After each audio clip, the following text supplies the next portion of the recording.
This conference will now be recorded.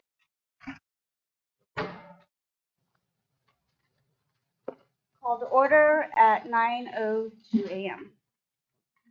Roll call. Mike Solari. Absent. John Hildreth. Absent.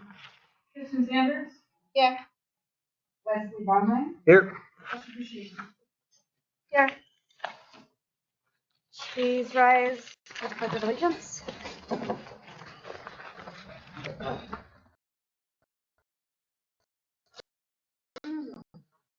I pledge allegiance to the flag of the United States of America and to the republic indivisible, with liberty and justice.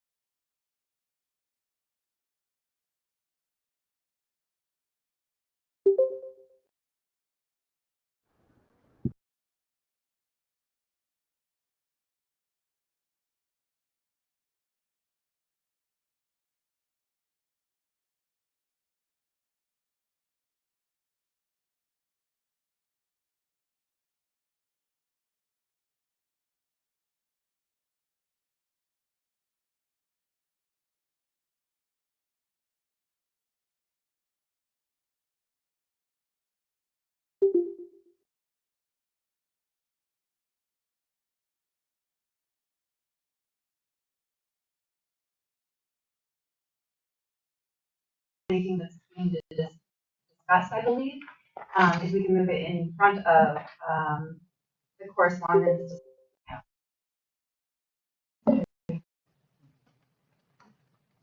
Well, I guess the board would have to approve that.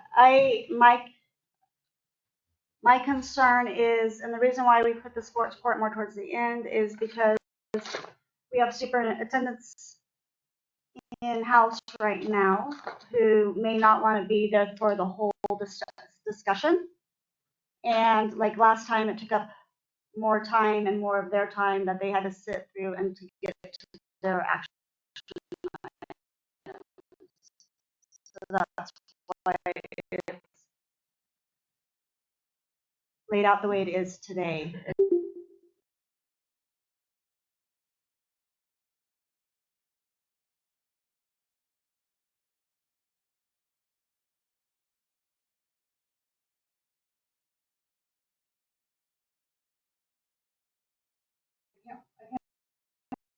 I can't 100% say, but I believe that you want to follow your action.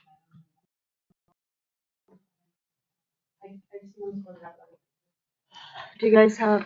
I mean, I think representatives of our community, we believe anyone left early last time for the superintendents. I think they were here for the whole meeting, so. And that's part of the issue is that they were sitting there without being needed for so long. Oh, I agree, And yeah. that's why we switched it around. I think moving into the beginning of the action items would be fine.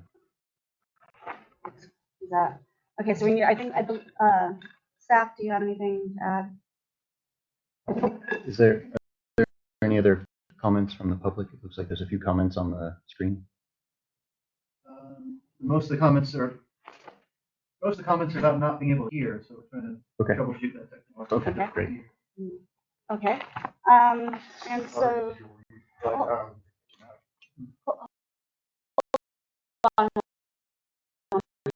This is the first time that I've been up here before and questioned you, and you say you can't respond to us. I'll see that you are going to respond to public comment.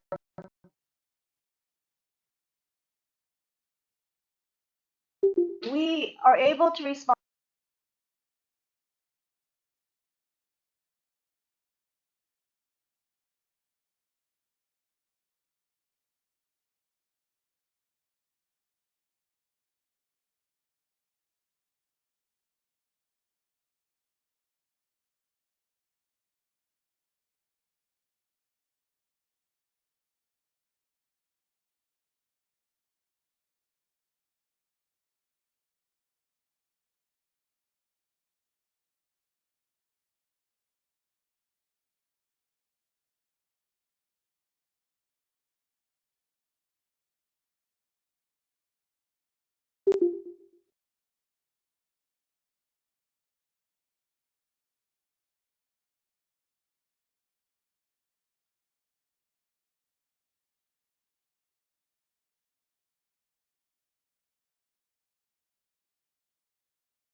action item 6 to action item number 1.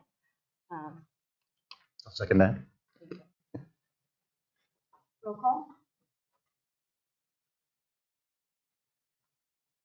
I'm sorry, this is my first time. Does anybody know if I roll call the people who are not here?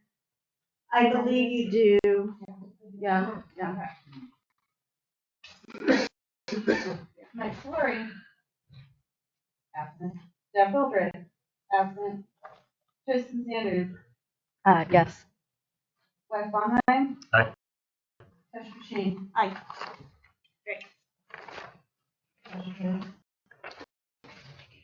Okay, getting back to public comment. Any other public comment that is not on the agenda? Yes, Laura Ball.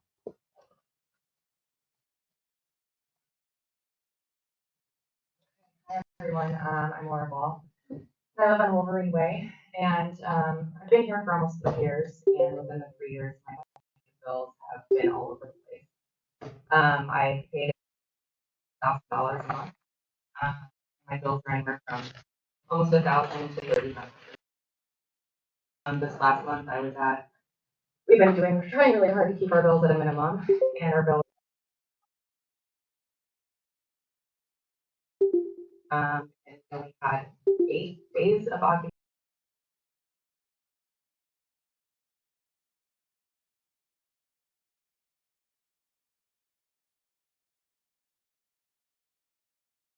What's going on? I've literally done. Nobody can tell me what's wrong. I have had electricians come out. I have had my power that I do. But when your electric bill is more than your mortgage,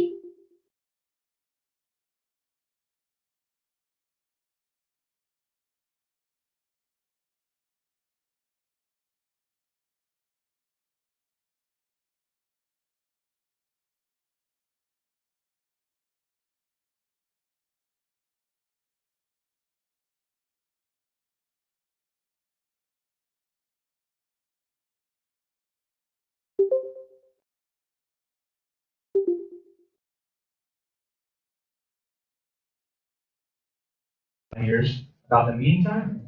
It's obviously a conflict with the staff. They can't come to the meetings. They can't stay for the meetings, so we put stuff at the bottom of the agenda that people are interested in, which makes it hard to participate. People have jobs, which is why it's hard to have a meeting at 9 a.m. third Thursday or third, second Wednesday, or whatever the weird metric is. So Fortuna does 5 p.m. meetings. Board supervisor does 5 p.m. meetings. Most municipalities do late afternoon meetings because it doesn't interrupt the flow of work for the staff and for the community. So I want the board to start addressing these things, like all these problems we're talking about as a result of why we had to waste 20 minutes talking about moving one agenda item over. It makes more sense to have them in the evenings and maybe more like the first Monday of the month instead of the third Thursday or whatever. Just easier to remember, easier to kind of focus on, maybe more postings about it. That's the first part. The second part is utility bills.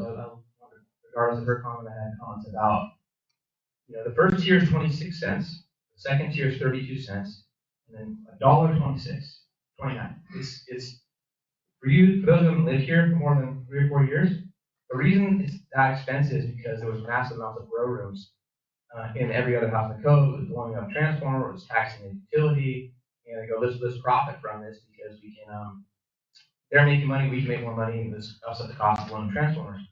But to have a 26% increase for the first and second tier, and then like a 300 something percent increase, what you're telling people is, we don't want you to burn power in Shelter Cove. We don't want you to use that third tier. That's basically what effectively you're saying. Without saying that's what you're saying, because if you guys look at your own data, I bet you the consumption up in that tier is pretty small. If you had a correlated increase in cost, like 26% maybe to 32% or so, the price went from 32 cents to 44 cents to 48 cents, more people burn more power, and over time you get more money instead of saying, here's a 400%.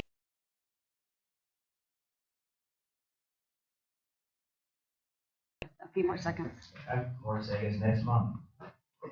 Thank you.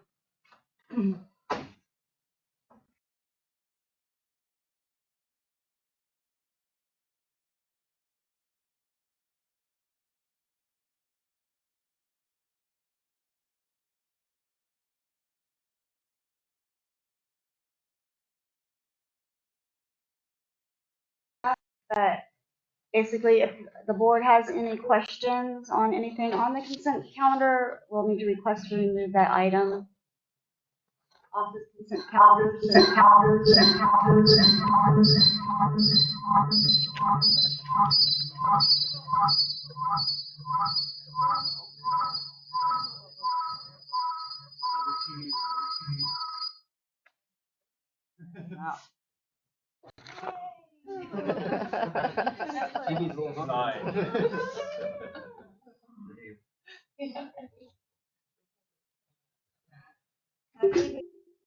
Welcome to Wednesday morning. Yeah.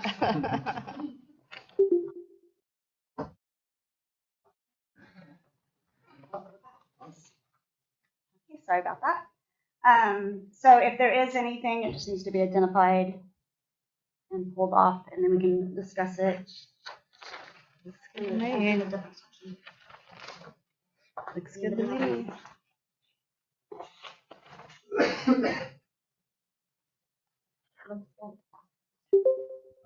No questions? Okay. Can I get a motion? Move to adopt the consent calendar as it currently exists. I'll second it. Roll call. Kristen Sanders, Aye. Wes Longhine, Aye. Stephanie McKean. Aye. Mike Story. Jeff Hilder. Motion carries.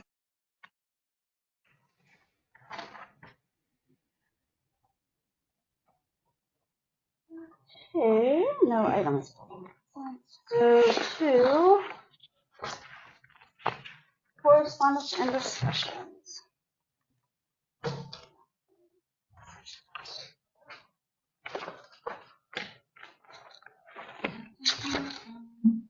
Okay, do we have anything from Humboldt County correspondence? No, we do not have anything from Humboldt County this morning. I did get an email from Lieutenant Josh McCall of the Humboldt County Sheriff's Organization. He said he was out of the office sick today, so he will not be making the meeting.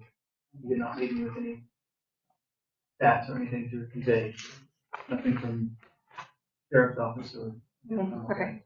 Then we'll move on to the Parks and Recreation Committee update. And, Well, actually, can I add one thing regarding Humboldt County correspondence? I can relay some information about Telegraph Creek Road. There is a plan to open that road back up, and we'll probably start within the next 30 days on construction on that. Hopefully that road will be open within 2 months. I'll keep everyone updated. that's it on that one. Moving on to the Parks, the district, Parks and Rec Strategic Planning Committee. Okay, we do have the chair. Would you like to present that? I don't know if you have a copy of what was printed off. I can, Oh, here, you can have mine if you want it. Okay. All right, so essentially this first meeting, we just kind of figured out, what we're here for, what we're going to be doing. Some highlights for golf course improvements. We discussed enhancing nature trails for outdoor activities. Coral Point assessment, figuring out potential improvements for there. Funding options, exploring different grants, community fundraisers. We also talked about maybe having some QR codes present at trails or other facilities to support truck projects without increasing those rates. Sports court approval, we discussed that primarily through grants to allow events and gatherings. Community engagement, plans for community meetings to gather. Input and feedback on projects. We did discuss also having quarterly town halls, so then everyone can come, during those hours where, we're not working. So we'll do that once a quarter. Formal voting, so agreement to implement formal voting procedures and recommendations in future meetings. So just kind of leading out how we're going to do this in the future. So our key insights are community-centric projects, prioritizing those projects like the golf course, local recreation, things like that. And nature focused, definitely improving those trails. and environmental goals for healthy outdoor activities for our residents, and also an environmental assessment assessing the Redland and all of our proactive approaches for that. Sustainable funding, securing grants and community fundraising, sports support benefits. Sports support is expected to serve both residents, enhancing community engagement. Inclusive community involvement, engaging the community through surveys and forums to see which projects are going to be more successful. And then last but not least, structured decision making. So implementing formal votes will streamline our decision making and processes for the future within the community. So that's it. Thank you. And sister. Thank you. Tristan, do you have anything you'd like to add? No, that was a great summary. Thank you. Actually, now I was like, oh, we did discuss a lot of good do things. that, right? Yeah, I forgot the QR code. I like it. Yeah. Mm-hmm. And the QR code is to solicit donations? Yes. And one thing I For the will nature say, trails, it's kind of really a cool quickly idea. Yeah, that is good. Yeah. Our plan was what Simi had discussed was putting them at trailheads and putting them, in these places. But one of the things I thought about was, well, who's going to have Wi-Fi? Yeah. So that's a connection. problem. So how we get around that is having it at establishments like Jippo or places that do offer free Wi-Fi. So when people go, they're like, oh, I want to support this trailhead, or oh, I want to support the golf course, and that way they can scan that QR code and donate, or whatever they want to do. But I think that's probably the best way to do it. Yeah, that sounds great. Yeah, because I think the other way might be a little bit of a failure. We just do it at no Wi-Fi, unless Ray wants to give everyone free Wi-Fi. Yeah. And Put that it is on the something, agenda. that we could be looking into. Yeah. Because in other cities and other towns, like there is Wi-Fi, and it might be beneficial for safety and whatnot for us to look into that. But initially, we're not there. Okay. Okay, moving on. Chris, moving on to discussion item 3, PG&E distribution rate increase update.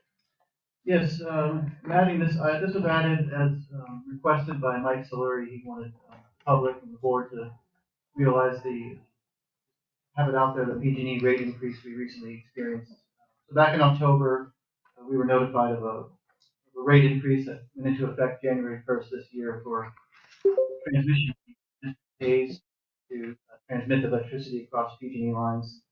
So we purchase our electricity wholesale from the Western Area Power Administration, and we pay a monthly distribution fee to PG&E to deliver that electricity to Shelter Cove. So back in late October, the district received notice of a rate increase effective January 1st, and I summarized the rate increase in the table. Basically, what it amounts to, in a nutshell, is 20% increase per month.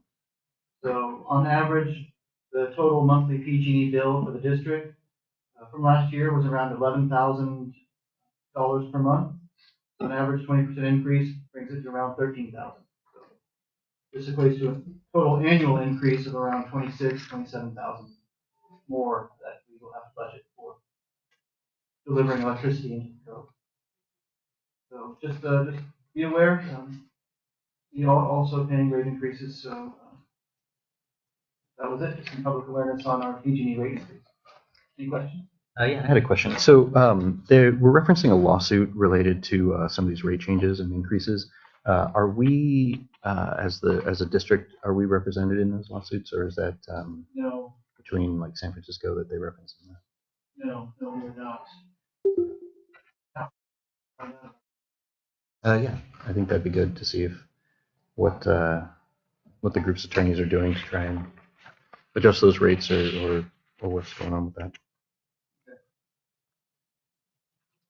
Is the district looking into solar power? Aren't there the lots up on Cougar and I forget what the other. Here. Oh yeah, sorry. Thanks, Dale. Yes. I was just wondering if the district is going to look into solar power up at the lots that they had purchased originally for the site. Yeah, that was part of the study that we just completed, and we don't have any clear-cut plans right now going forward, but we do have information that we could use going forward for accessing or seeking funding for that kind of project. Yeah, can we get some quotes? Like maybe people coming out and giving us some quotes, and because I mean PG&E, it just seems like they're just going to keep increasing our rates. And what Laura said, I've also heard that from a lot of different households that they're just going to get priced out with the electricity. And so I think we really need to look into uh, keeping our residents happy.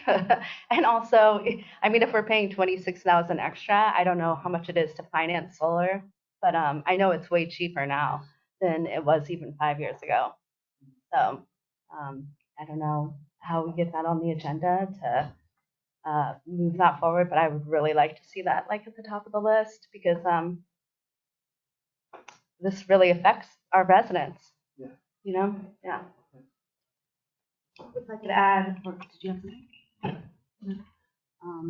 I think this will probably also be being addressed when you begin with the strategic planning for the electrical utility infrastructure, correct? Mhm. That's on the table. Yeah. And so that will be coming before the board at some point, hopefully in the near future. Yes. In the water wastewater department. Exactly. So those are the next steps and definitely should be on the table. And Chris, that's also something that you're working with the group.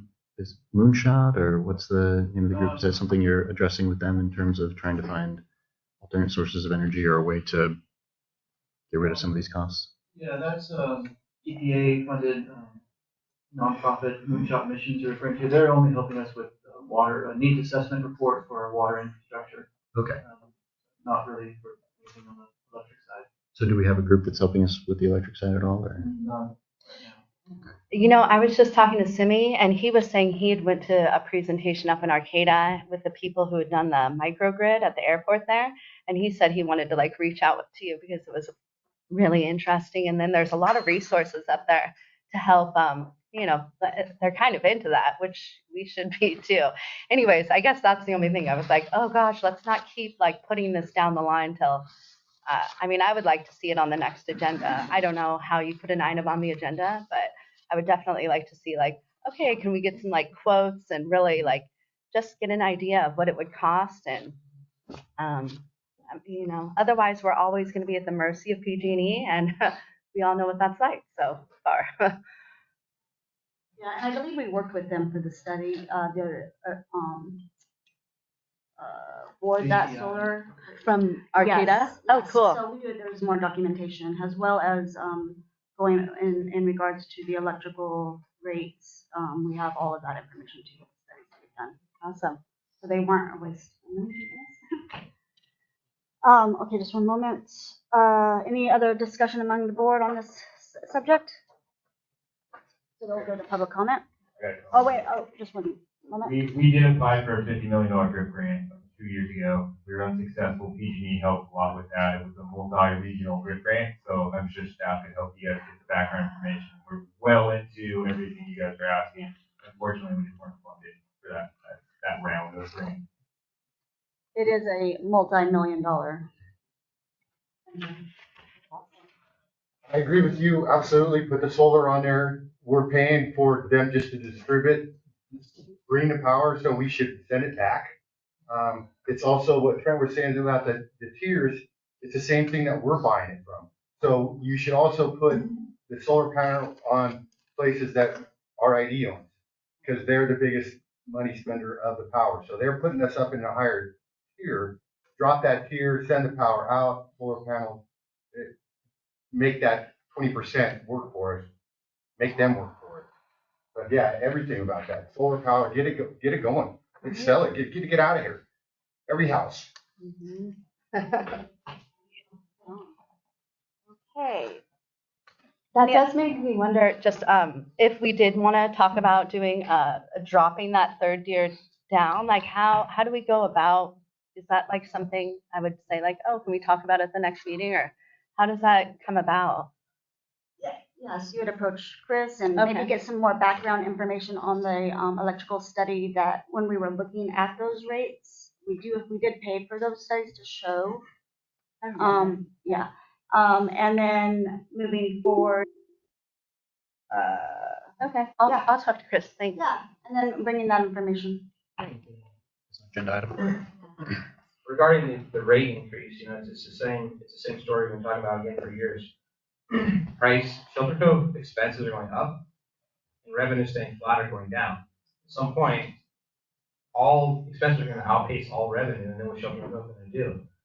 You can put batteries and solar on a planet less than $1 a watt installed now. When they did the study 15 years ago, it was like $3 or $4. The rates dropped 90% every 5 years in battery and solar technology. So any information you have from 3 or 4 years ago isn't relevant today. Everything's dropping significantly quicker. The way you hook up to microgrids is getting way more efficient and easier. So let's not use old information and go, this is the way it works. Again, the 400% rate increase is just telling people, don't come here, don't burn power, don't live in Shelter Cove. I look up rates, don't build a house. Double the rates of commercial power, double the rates. I have an electric car, I charged in the Cove for 1 month, and $1.29 I'll never do again. I can charge in town for 17 cents. So everyone's moving towards electric cars. Everyone's moving towards heat pumps. Everyone's moving towards electrification. If we're saying 400%, double the 200% increase over commercial, you're basically telling people, don't build a business here, we don't want you here. Don't come build a house here for any power, we don't want you here. You got to incentivize people to move here and create revenue. And if you don't have services and you don't want people here, then you don't have property tax base, which is another big revenue source for Shelter Cove. Property taxes, special assessments, utility charges, and or service charges, and grants. Those are the 4 ways Shelter Cove raises money. If we don't focus on those 4 things, revenue is going to continue to go down like it has been. Expenses continue to go up. We're still subsidized. Shelter Cove is still subsidized from the original development. We're living off the expenses spent in the 60s today. All the infrastructure is failing at immense. 70-year-old, 60-year-old asbestos pipes, those things are going to fail at an exponential rate along with all the other old infrastructure. And if we're not allowing people to move here, not figuring out ways to generate revenue, the Shelter Cove is like there's an impending financial cliff. We got the top down, our hair, music's going, or not. The cliff is coming. We're not paying attention. And we're like, oh, let's put it off for the next meeting. Let's put it off for the next. No. We need to get stuff on the discussion items and on the action items and move forward faster than we are. We've been at the same pace for 15 years. We gotta change. Thank you. Thank you. Any other public comments? There's a public comment online. See me, or can you hear me? You can go ahead and unmute. Yes, thank you, Chris. My name is Simi. I'm a resident here. I have attended the Rotary Club meeting at Garberville a couple of Tuesdays before, and there was a lady representing Redwood Coast Regional Energy Agency, and she was giving a presentation about how Arcata Airport started a mini grid, and they are now 100% off the grid for themselves. The entire airport runs on solar power. Also, the Coast Guard station is powered by that mini grid. And in addition to that, they sell power back to PG&E and make thousands and thousands of dollars in revenue as well. So this was a nightmare dream because these solar panels sit right next to the runway. And FAA would be the usual problem. They won't allow to touch anything near the runway according to regulations. But with the partnership between Cody Rogatz, the director of aviation, Schatz Energy Research Center at Cal Poly Humboldt, Redwood Coast Energy Agency, and a couple other public agencies like California Public Utilities Commission and Energy Commission, they made this project a reality. It took about 3 years to build, and they store the stuff in the Tesla batteries. Now, as of 2023, it's operational and running, and they are willing to replicate this success to other communities.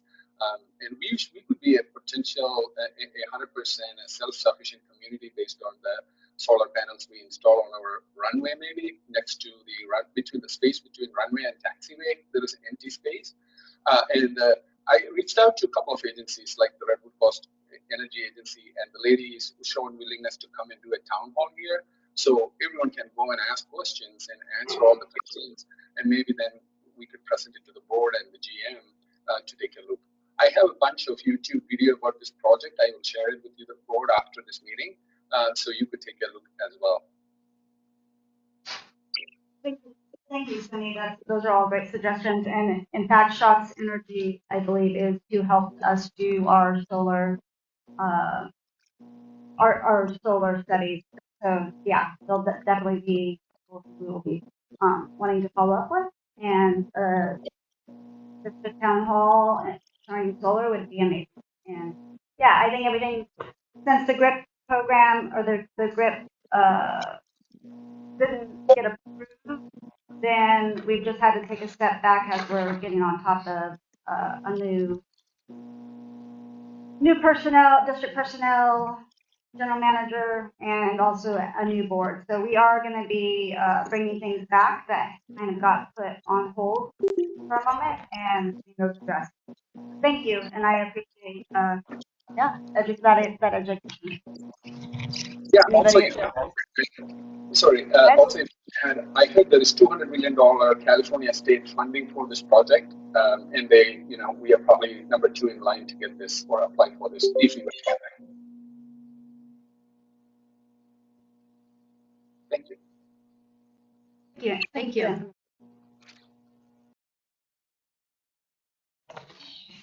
Any other comments?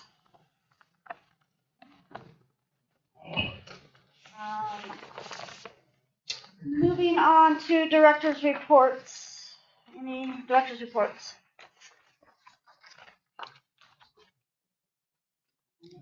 Yeah. Do you have any? No, I met with some community members regarding the sports court this last week and responded to some emails, but I did not. That's it. Yeah, similar sports courts, and Yep. also, yeah, responded to some emails. Thank you. Regarding the sports court. Yes. Yes. Well, I guess we're all on. That's how we've been spending our time. The same for me. Thank you. Okay, moving on to the GM reports.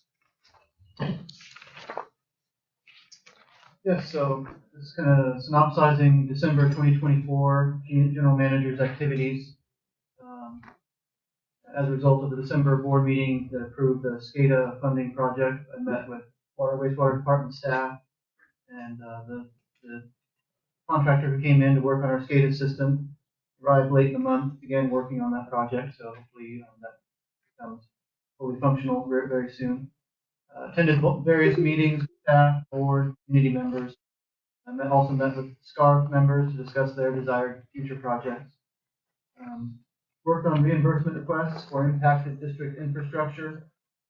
We had 2 vehicle versus infrastructure last month, one hydrant, one powerful. Assisted with the earthquake response, including interviews with local media. We've suffered numerous leaks, and it's all kind of ancient history now, but it was only a month and a half ago. Met with John, electrical superintendent, and a contractor representative to discuss the potential for automated electric meter reading, which would cut time on meter reading for staff. The meters are already capable of transmitting the signal to a device, which will enable that. We just need to get the software, basically. Met with other county agencies in Eureka to begin a 5-year renewal process of the Humboldt County Hazard Mitigation Plan. This plan is required to enable us for FEMA grant eligibility. Worked on documentation to receive additional grant funds for the Lot W well site improvements project. That's the grant-funded additional water source project up there. Met with Weast Law representatives to investigate their assistance with the potential future increase of the annual special utilities property tax. So that's something that could be on the horizon. And into the annual staff holiday party. And yeah, I just want to put it out there, I am going to be bringing up some discussion items in the future, addressing some of these community concerns that we're hearing today. So they will become more discussion. Glad to hear that. Yes. All right, so some of the highlights for the administrative department for the month of December. Most of it primarily dealt with the transition in the board, helping them get the information that they need, creating informational packets for them, distributing Brown Act information, switching over bank signers, and all these kind of things that happen when the board transitions into new members. I also participated in a training for taking minutes for boards. And I also began work for putting together information for the Parks and Rec Committee, making their packets and giving them information on what it means to be part of a committee. And I also attended that discussion with the Weiss Law Firm. And that's primarily. Thank you.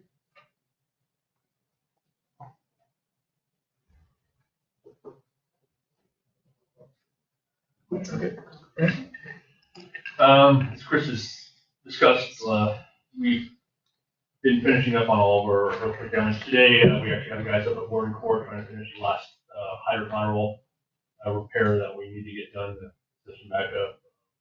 You guys all know Telegraph Creek accesses out. Joe and Anthony and the rest of the crews have been up there working pretty hard to get our water line back up in that system there, so we're able to water back more. We still do have a leak up there, so we've been looking for a leak on the blood tank system. It's right above you guys there on Wolverine. If you need extra water coming out of the ground somewhere, just let us know. Okay. Regardless if you guys think we don't leak or not. We did a lot of surveys of all of our equipment. There's new cracks in our sedimentation pond that we found when we cleaned it up there. We checked all around the wastewater plant, all the infrastructure of the wastewater plant. Actually in good standing.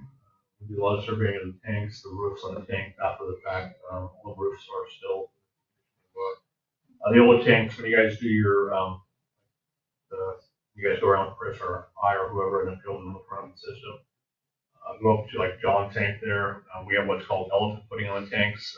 From the last Loma Prieta earthquake back in the day, we had what's called the elephant toe, towing on the tanks. The bottom of the tanks bulge out after an earthquake from the water moving back and forth. This last earthquake actually pinched on that up at the big tank there, so it's really noticeable now. So when you guys are up there, take a look at that. People out here, Chris said, all that stuff, so we can get that assessed with water tanks and new water plant in the future. Yeah, all things. The VFD at the Bud Tank, we had an issue with that decided to melt down on us. John came up and helped me disconnect that, and right now we're running that in the manual. There we do have new VFD here. We just have to get that installed.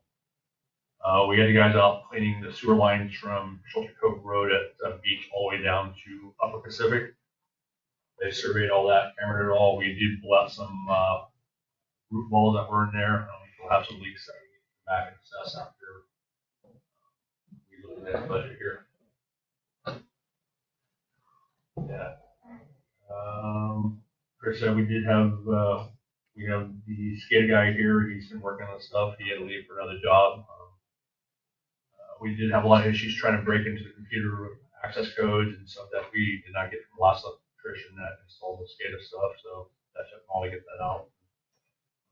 We are working on that. Screens are getting fixed. We'll be back in April to start working in the field and assessing the radios in the field. All that fun stuff that SCADA is supposed to do. We also assisted with Black Sands Beach access. On the streets, some of our guys were down there assisting them open up the trail there and make it more accessible with the trees and really access. All in all, it's been a good 2 months. So. You guys have any questions? Glad you guys are working on the SCADA stuff. So it's going well. So what? You guys just kind of do what you can while she's gone, and then she comes back in April and finishes. Yeah, they'll be back in April to start working on it. The hardest part was trying to access everything. There was a whole bunch of passwords that were not passed forward to us when the electrician left. So a lot of it was trying to break into it and get it going and then figuring out the system. So on and so forth. I'm guessing now we'll have that like in a master file for everyone to access. It's gonna be moved from where it's at, hopefully when it gets back down to the wastewater facility, so we won't be driving a mile and a half round trip to reset the SCADA every time we need to reset it. Oh, good. Okay, cool. Sounds good. In terms of the documentation, I think is what you were talking about. Yeah. That's going to be maintained in a way that it will be accessible to whoever's the lead of the. Correct. Great.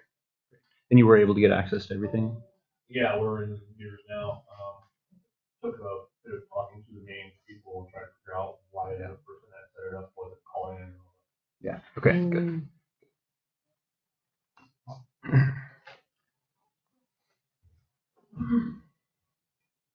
For December, we had a planned outage to replace the 603 switch pole down at the generator plant.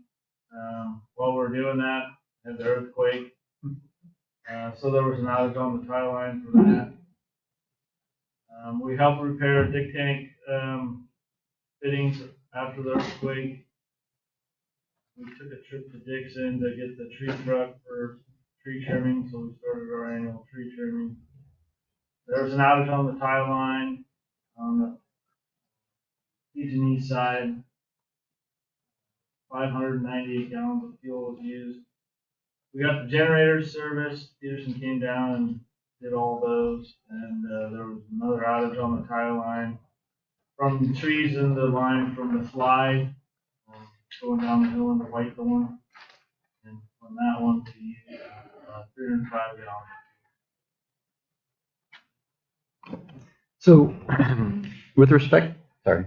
Yeah. So with respect to the power usage and using PG&E's lines, is that based on the amount of voltage that we use that crosses that, or is that like a base amount for how much time we actually have access to those lines? There's a meter on the bypass road, the truck bypass road, and they read the meter every month, and they. Okay. So that's what we pay them. Okay. So it's not, so if there's lack of connectivity, it doesn't affect that price. It's basically just like your normal house. Right. Okay. Whenever we're using electricity, the meter's running, and when it's out, we're running on generator.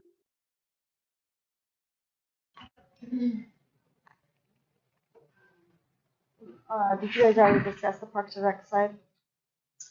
Yeah. Okay. Yeah, that's all good. Any public comment on anything in the general manager's report? Okay, moving on.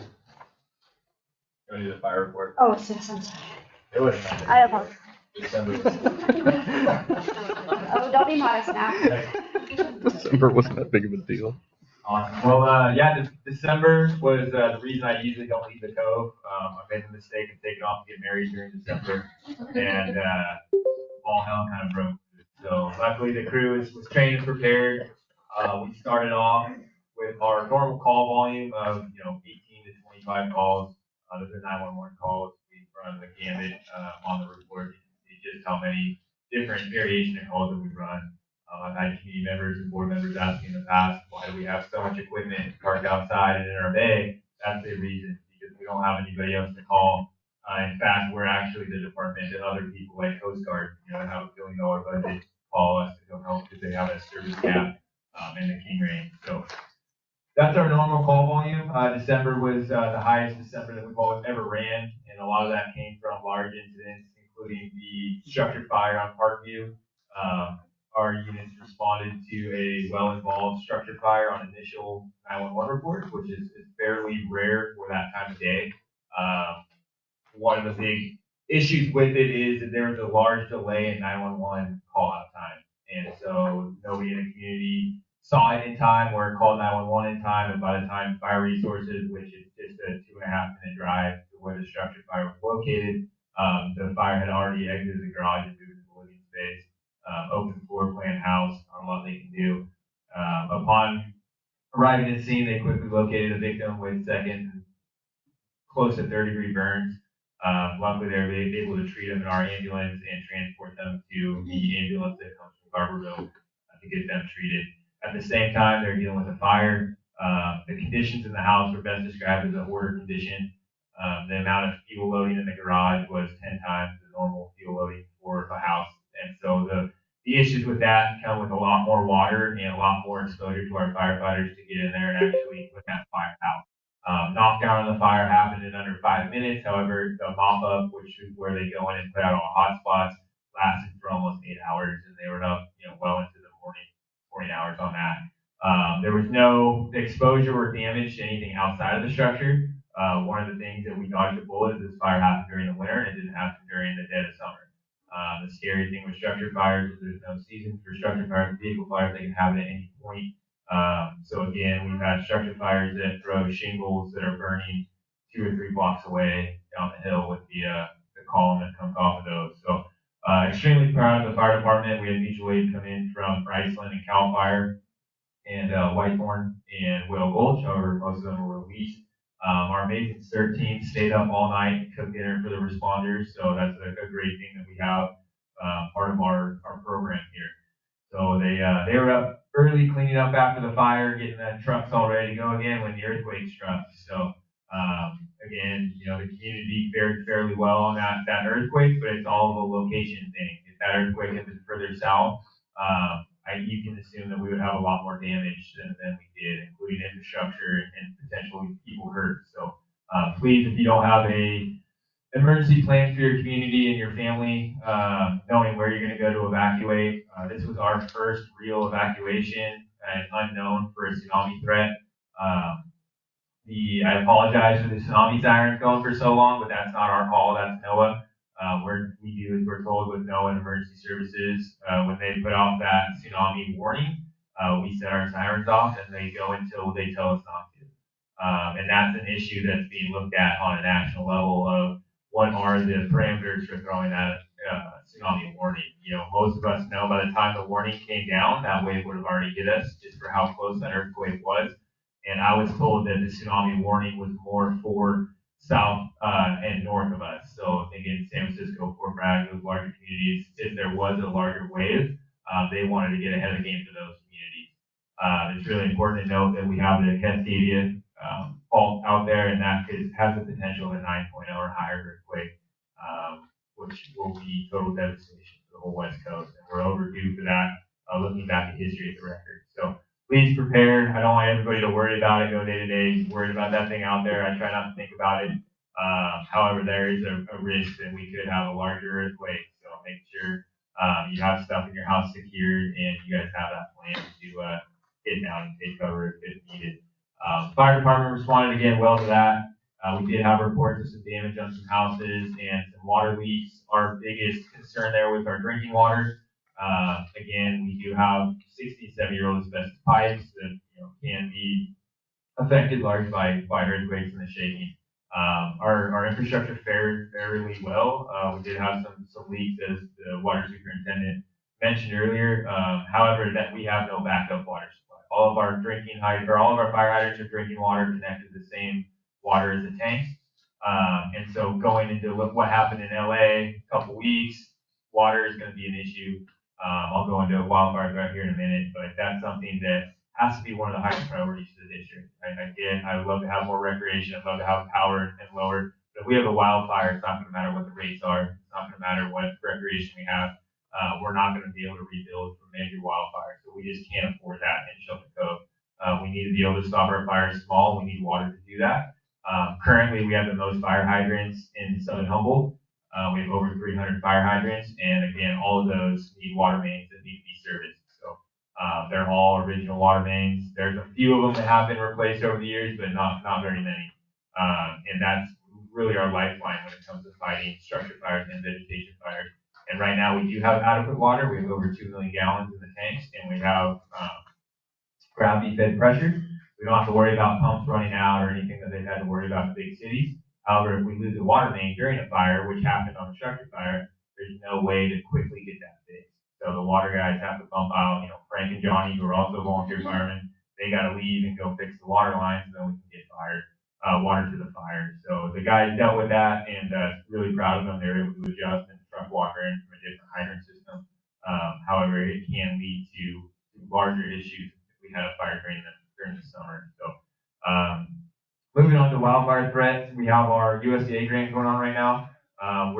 Hopefully we're going to have 500 homes treated by the end of the summer. We already have our first 200 on contract. We have 5 contractors working. 4 of them are locals, 1 of them from Sacramento, and they each have 6-person crews. So we're building an economy, trying to keep money locally. If you guys have anybody that you know that has a tree or landscaping company, they do have to be insured. They do have to have their business license as part of the USDA grant process. I can't just hire people that aren't insured, unfortunately. But they can team up with somebody that does have insurance. We're probably going to be putting out another RFP soon for the vacant lots. So with the 525 homes, we're going to probably try and clear 2,000 vacant lots around every road and all the infrastructure. And that's going to be a process, but we're trying to get it done in the next 2 years. I know I lose sleep at night worried about us having a fire in the middle of this process, because we're going to look a lot better when we're done, but we do need that time to get it done right now. So if you guys see an abatement letter, we're putting an abatement warning letter out here in the next month or so. It's not an actual official abatement. However, it is warning people that there is an ordinance in Shelter Cove that you maintain your lot. It's a very low standard. I wish we could actually increase it, we can double it. But it's a health and safety code is what it's based off of. So these aren't my laws or my parameters. They're based off a health and safety code that as a fire chief, if I deem something a public nuisance or a fire threat, I can abate them. Right? The RID doesn't have the money to abate all the properties that we need to abate right now. I'm not looking at homes that have a little bit of grass or pine needles. I'm looking at something that hasn't been touched in the last 25 years or never had any maintenance or clearing on. So there's a lot more danger and hazard loss right now that I'm worried about before I'm worried about gardens and rose bushes and other things. That being said, everybody who doesn't maintain their homes and their property is one of the reasons we're losing fire insurance in Shelter Cove. We're seen as a whole. They don't come individually and look at each house and give you an individual quote. They're looking at Shelter Cove as a whole, and most of that's done on a satellite picture, and they're judging us based off our terrain and our field loading. And so the more we can reduce of that, the more that our community is going to look better to these insurance companies. And that is one of the fears I have with the pushback after these fires in LA. Is these insurance companies are going to be looking at the rural communities because we put up less fuss. So they can cut the rural communities, and Shelter Cove actually has high property value, and we're rural. So we're doing the best we can. I know my insurance company does offer discounts. They're not very much, but they do offer discounts for the programs that we're doing right now. But again, it's just keeping insurance is the biggest thing. I have a lot of people who are getting dropped, and I'll go to a personal home inspection for it and write a letter saying, hey, they're right across the street from fire hydrant. Here's all the individual parameters for this house. And I'd say it's 50-50 whether or not the insurance companies work with me. I've had success. I've had other insurance companies that's like, yeah, it doesn't matter what you tell me, we're pulling out. And unfortunately, that's going to lead to issues for our residents, among a bunch of other things. We are still working on our multi-regional grants. We have about $9 million in projects. One of the things is as soon as you pass the Paradise Ridge Road sign, you're in a different fire district. So right now, we're very proud of our fire department. We've been building its capacity over the last 10 years. But past Paradise Ridge, you're into Whitehorn, which is a totally different district, totally different training regime, totally different apparatus, and not all fire districts are the same. And so part of our regional vision right now is branching out of Shelter Cove to make it a normal response and treatment from here to Fortuna. So if you drive to Fortuna to get groceries, you're passing through 9 fire districts. And again, all of them have different levels of response. Part of my mission and the other fire chief's mission is to work on that. We'll talk about that with the JPA. I wish I could say right now that you're going to get the same standard of care between here and Redway, and it's just not true. A lot of the departments are struggling for funds, training, and people, and we're trying to help with that by leveraging my time and the fire department resources from Shelter Cove. So that's a big time commitment for us, but it's well worth it. And we're already starting to see the fruits of that labor, and we've got hopefully 13 new fire engines in the next year that are getting dispersed to those other small rural communities. So one day I said the only catch to me doing the paperwork is when this place is on fire, you guys bring those engines out and help us when we're in need. So hopefully that's how it works out, and those engines are being built to quickly get to Shelter Cove when we need them. With that being said, we've got the new garage. It's we're waiting on getting the floor done. Hopefully that gets done as the weather gets nice. I didn't expect to have summer in January, so we're catching up quickly on that. And the next large purchase is our new ambulance. The new ambulance was ordered 2 years ago. It should be ready by May. And again, that's just one more part of keeping our fleet up to date and giving you guys safe apparatus to get out of here when you have medical emergencies. So if anytime you guys have questions, comments, please, I'm here Monday, Tuesday, Wednesday, 24 hours a day. So come on in and talk to me and I'll try and answer what I can. Thank you. Chief, can you give us an update on? What, like, has our fire department deployed down to Los Angeles in support of those fires and stuff? I know that that's not part of December, Yeah. just to give us a quick update. So they went to Orange County during the summer. We did get requested and we turned it down due to the training requirements that we already had. So we had committed to teaching the Southern Humboldt Regional Fire Academy in Redway. So our staff that would normally go staff that engine are committed to that training right now. But yeah, it's definitely, we're active in that, the Master Mutual Aid program. But we have that choice whether or not we're have the ability to staff. Not this time. Just in June. Oh, I think we want to make a comment. Okay, we usually do the board first, and then we go to the public. So do you have anything? No. Okay, public comment. Yeah, I agree with Nick's assessment 100%. It's frustrating because it's complicated because the Coastal Commission and grants can only do so much and your hands are kind of tied.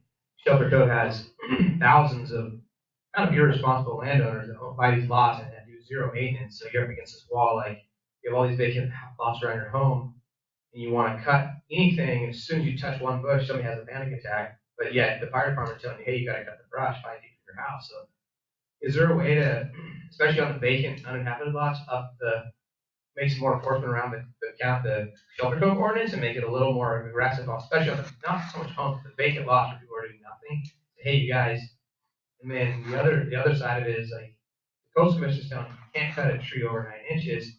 You got the insurance company telling you you're going to cancel your insurance if you don't cut the trees down around your house, so you're stuck. A way, I know Nick had talked about it once before, but a different type of grant. Shelter Cove was a big meadow at one point, now it's all forest. So for meadow restoration grants, you actually remove trees, not just, we have 50 miles of trees in every single direction. You can cut every single fir at Shelter Cove, and the environmental impact of net positive as well as a safety concern. So that's another thing that the board look at. Pursue grants to clear trees, enforce the ordinance of the book, because like you said, if the code burns, the storm scores don't matter, nothing matters. On the flip side, if we don't have residents to pay in to get these things going, there's no money to fight the fire, so we're kind of screwed either way. Add to that, I do have just one thing. With the abatement letter, and whether it can be any stricter than what we're doing currently, I think if I remember correctly, from a historical perspective, when we were doing that, we did run into a little bit of a snafu on the legal side of that, where we were threatened with lawsuits because we weren't quite following, we were requiring too much. So I don't know, can you speak to that? Yeah, I mean, Trent said it perfectly. It's a gray area no matter which way you go. Going back to the early 2000s ordinance issue, and when they were abating lots, they had no money to back it. So I think they were putting like a 200% admin fee on the work that was done. And so that's what we ended up getting deemed for. There is a limit to what you can charge for the admin fee. As far as the actual abatement goes, whatever I deem as being safe is what we can abate to. The minimum for you as a property owner is what's stated in that ordinance, and that's 6 foot high. On the USDA grant, 30 feet from a house, we're continuing at 15 foot of clearing out the trees, and any tree under 8 inches we can take out. That's the biggest issue that we ran into down here in the coastal zone. Is we do have those rules and regulations. We can get a coastal zone permit to treat that, but it's individual lots. And that's the question I brought up to the coastal zone when I had my meeting with them. Was like, hey, can we do a blanket coastal development plan that would allow us to do the entire thing? And yeah, everybody would have to sign on to it. And so we're giving away free fuel treatment right now. We can't get 100 signatures on vacant lots. So that's why we're having the abatement process. But north of us and south of us are both doing meadow restoration projects on the state parks and the BLM. There's no reason that we can't start the process, but it won't be an easy process. Currently, what we're seeing are people clearing their own lots, and it looks great. But right next to that is a vacant lot that they haven't been able to get a hold of anybody. And that's where hopefully we can clean them up a little bit. But it is going to be a step process. For me personally, if we can just get the homes treated, We do have a longer process and a plan going the next 5 years to do prescribed burns on the greenbelt specifically. We will be treating the greenbelt as part of this USDA grant. Then after that, we'll be applying for funds to burn the greenbelt. We have all the resources, we have the water, everything's perfect for setting that up. However, there are environmental research projects and hoops we have to jump through to get that done. But we've already got the training. I'm already a certified burn boss trainee. Just helped out with one of the Edwardsburg station. They did one right at their fire station. So we're already working on that process. And I'm really excited about the future of that. But it's going to take community buy-in. We're already getting pushback for cutting too much in neighbors' lots. People are going out and getting a risk assessment and then changing their assessment when the contractor shows up. So it's not as easy as just going out and clearing all the lots in Shelter Cove. However, we're going to have to do that at some point. These fir trees, I tell people, I describe it as it's an overgrown Christmas tree farm, and that nobody's managing, and so we didn't need to do that. And I will be needing board support as we go further, especially dealing with the county and the coastal zone. That's a little bit above fire chief politically, and I'll have a big say and I'll have backing the data for that. But that's our next fight, definitely, once we get through this USDA grant series. Anything else? There is a public comment online. Denise, can you hear me? Are you ready? Okay, yeah. I guess my question is, do we have a high wind event protocol that's going to happen, like turning off the power if the wind gets too high? Yep, we do have that. We have the exact same public safety power shutoff policy. That was mandated on us by state law. I believe it's on the website. I think it is. Yeah, Denise, we'll get it to you. And again, I'm fairly positive it is on the website. We can actually isolate different sections of the community, and that's a conversation between Johnny and myself. We have our parameters for high winds and low humidity. We can have high winds but have high humidity, and there's no point to turn it off. We have high wind event right now. Our community's not going to burn. We don't have the same fuel types and humidities that they have in LA right now. We just got 40 inches of rain. It's drier than normal, but again, that structure fire didn't start any fires around it, and that's as much heat as you can get in a single lot. But yeah, look up the Shelter Cove Public Safety Power Shutoff Plan. Okay, that's great. Thank you. Okay, and then you just reminded me, sorry.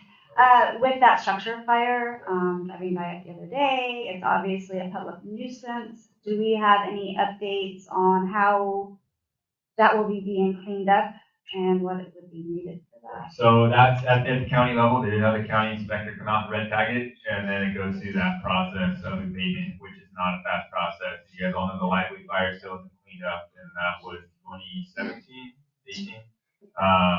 What it takes is community push, right? Squeaky wheel gets the grease. So as a fire chief, I can always say, hey, this is a safety issue. Without going into personal information, I don't think it's going to get cleaned up by the homeowner. It will be abated, and that's going to be at the county level. And the last one, again, still hasn't gotten done. So that will be a supervisor push, and just keep checking on it. Because it is. I saw kids playing in it the other day, and I had to kick them out. I have no way out home from school. So it just kind of attracts people to go scrounge and go through that. Normally in the city, it would be boarded up and a fence put around it, but that's insurance, and we have no insurance contact information for that, unfortunately. Oh, thank you. Okay, I think we can. All right, no more public comment. I think we can move on to the action items, and we will be starting with the sports court.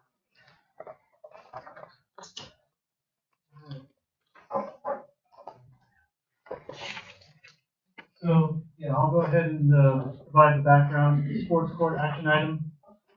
At the last board meeting in December, the board requested an action item for the January meeting on the grant-funded sports court project.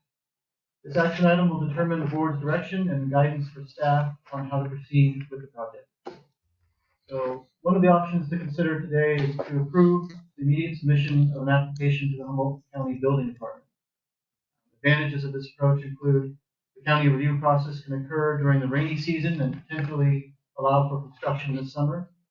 If we delay applying for the building permit, the county review process may extend through the summer, thereby closing the construction window for this year and postponing for next year.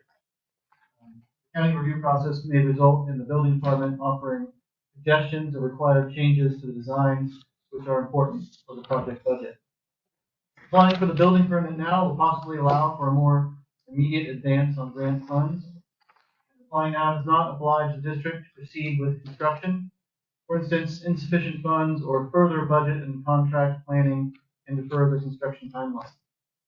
Applying now will also still allow for project design changes such as scaling down the project scope.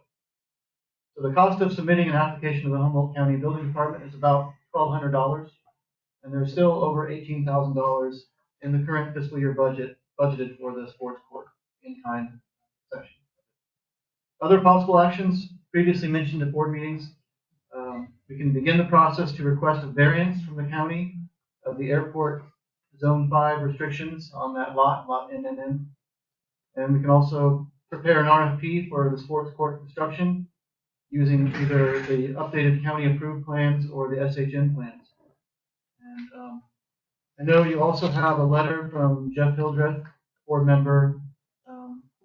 He requested that I read the whole letter. It's fairly long. I know you've had it for a while. You've had a chance to read it. I would leave it up to you whether or not you want the letter read. And I know we also have some a PowerPoint presentation from a member of the community on this that I'd like to present also. I'll leave it up to you how you'd like to proceed on that. I think it probably be best to proceed to present the PowerPoint presentation, and then we can go into the letter, some of the details of the letter. I think that, while I agree that it's somewhat lengthy, I mean, it is in the public record, but it would probably behoove folks here and online to have it read if they don't have access.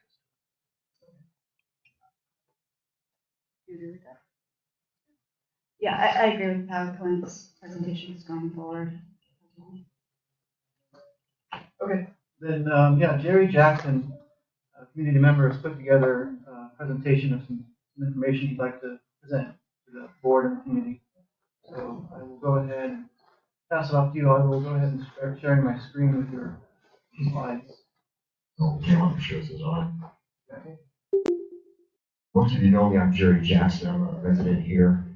And I was interested on this issue about the airport land use compatibility plan that the county approved a couple of years ago, and how it impacts the proposed sports court. And I think I can shed some light on this that will help us all. I think it's actually good news. By way of background, I'm a pilot, once you know that, and I fly in and out here a bit, and I also have a hangar in Garberville. But I'm also a licensed civil engineer, and both of those backgrounds played into this investigation that I did on my own. Again, I was trying to answer this question, as it's here on the slide. The sports court improvement project that's being proposed and its relationship to this airport land use compatibility. So I can go to the next slide, please. I want to do two things. Pause for a minute.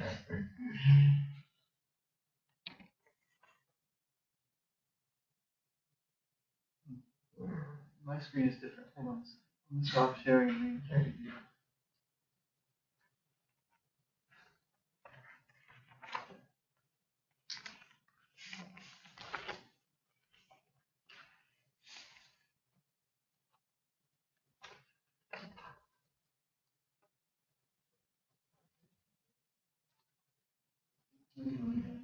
There you go. Thank you. The first thing was to actually look at the land use plan and look at the sports court and overlay it the best I could as a civil engineer and as a pilot. And then see what conclusions I can draw from that, which is the second topic. And what's it really mean, to the future of that sports court? Okay, and thirdly, kind of on a bigger, broader perspective, what's it mean to all the activities out there by the airport? And I think I found some real interesting stuff by doing this bit of work. So the next slide, this is kind of the meat of what I did. And I went and looked at the, Mike's plan, that was the kid that group, and I superimposed it using Google Earth on a map of the airport. And I might go up, I don't know if you can hear me, but I want to go up to the screen if you don't mind.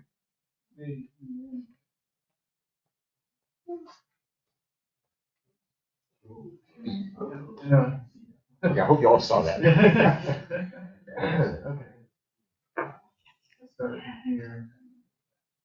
And what I did is I took the land use plan and I looked at the chapters that they were developing the criteria and also laying it out for each airport in Humboldt County. And I focused on the one for us here in Shelter Cove. I also looked at other related ones. I looked at Arcata Airport, I looked at Garberville, and I looked at Murray Field up in Eureka. And I'll tell you why. Because one of the points in question is where do you start measuring to get these various zones? And I think there's a lot of misunderstanding there that people were using the beginning of the displaced threshold of the runway as a starting point. Turns out that's incorrect. You're supposed to use the beginning of the threshold of the runway itself. Okay, and you can tell a pilot can tell the difference by these arrows and these chevrons. It marks out where does the runway really start. Okay, and the reason why you have this displaced threshold is allow for a longer takeoff roll. Okay, and that's why the taxiway goes around here and bends. It does not necessarily, or by design, allow for a landing on this displaced threshold. Typically, the geotechnical work there is putting in a lesser extent as far as strength in the asphalt. So the real measuring point is the threshold of the runway. Okay, and looking at the land use plan, it talks about 1,000 feet from this point up for this triangle, and a midpoint from the midpoint of the runway over 125 feet for a certain zoning here, but carrying on another 375 feet to begin this line here, which denotes zone 2. Okay, one of the things we talked about, and I heard last meeting, was are we zone 5, zone 2, where is this line? Thank you. Turns out, this irregular box is zone 2. Zone 5 is here. Okay, zone 5 is more restricted. Okay, what we can do out there. Okay, so here's the sports court proposal overlaid on this map to scale, and you can see it's easily within zone 2 and not zone 5. And I know there's some confusion about where does this line go. Well, it's way to the north of where we're talking here. Just by way of orientation, this is the community center, and down here is Jippo. Okay. Okay, so my first conclusion here then, next slide, is shrink out of there. Yeah, my first conclusion is the sports court improvement is within the zone 2 by a wide margin, not zone 5. Okay, now zone 2 does allow a little bit more liberal use. But if you look at the plan, which was adopted in 2021, it clearly says in more than one place that its policies are applicable to areas not already devoted to incompatible uses. Now, this is essentially a grandfather clause that says if you're already doing stuff out there that's not compatible with this new zoning law that was passed in 2021, that's okay. You've already been doing it. Okay? So that essentially says that if you've already been doing that sort of stuff within any of these zones, it's okay. You can continue doing it. Assembly of people, crowds, whatever. So really, I don't know if I have anything underneath this. I don't. Next slide. It really begs the question, was there any incompatible use going on out there where the sports court's proposed to be before April 13th, 2021, when the land use plan was enacted? And the answer is yes. Matter of fact, if you go back and look at historical aerial photographs, years before this passing date, you'll see evidence of a sports court. Okay? Now, there's no humans there, you can't see what they're doing, but it's pretty obvious at least horseshoes was going on there, because you can see very clearly these horseshoe pits. Okay? So therefore, the conclusion is that this incompatible use was going on way before this law was passed for the land use. So it means you can do it. You don't have to worry about it. You don't need a waiver. Okay? Now I'm going to show you a few slides real quick just to prove my point, showing you these different years and showing you the sports activity. This is 2023, and you can see right here where the sports court is supposed to be, that there's sports activity going on there, the horseshoes. Next slide. 4 years before that, very obvious. These were where the horseshoe pits were. Okay, and I even checked the dimensions and the regulations on horseshoes, and they fit the distance and the boxes. Next slide. 2014. Okay, 10 years ago, 11 years ago, horseshoe pits, and then 2012. Next slide. Last in my series, horseshoe pits. So we got evidence that there was sports activity going on out there at least back to 2012, 9 years before that county law was passed. So we don't need a variance. Okay. Matter of fact, any activity out here, group assemblies,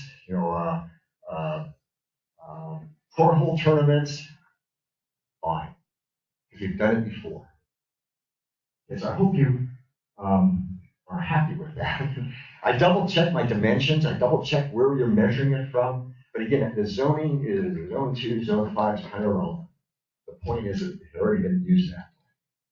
So that's what I wanted to share with everyone for my findings. Thank you very much. Thank you. Yeah, that's great.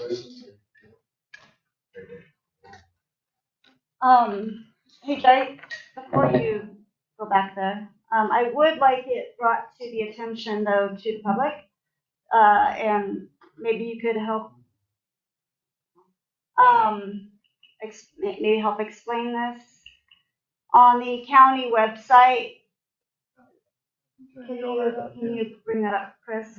It does clearly show the Zone 5 line where Mr. Bruno has been bringing it to our attention where the line is. Could you maybe give your take on that and how we might need it? They're telling that's wrong.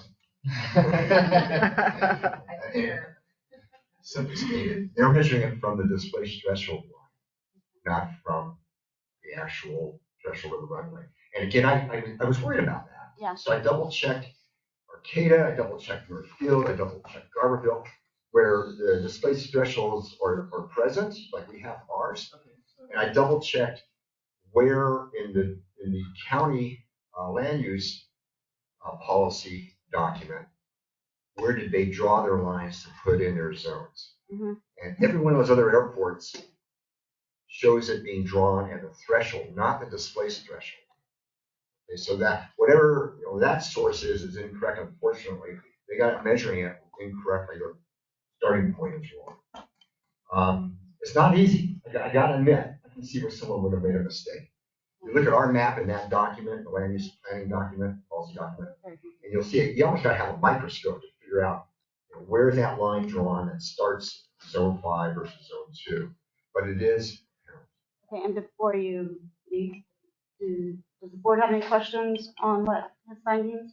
So in terms of determining where that measurement starts, is there a written regulation that says that, or is that something that you were just able to find based on looking at the way that it's I was done? able to find it. I'm sure it's codified in there. Okay. They're using FAA standards Right. when they're defining these zones. So I'm sure the FAA says start here. Yeah, and that was my assumption. And just when we present this back to the county, to be able to say, hey, look, not only does everybody else do it this way, but this is actually how you're supposed to do it based on the regulations. And again, you can go back to the land use compatibility plan in that chapter that covers Shelter Cove. on that figure. Mhm.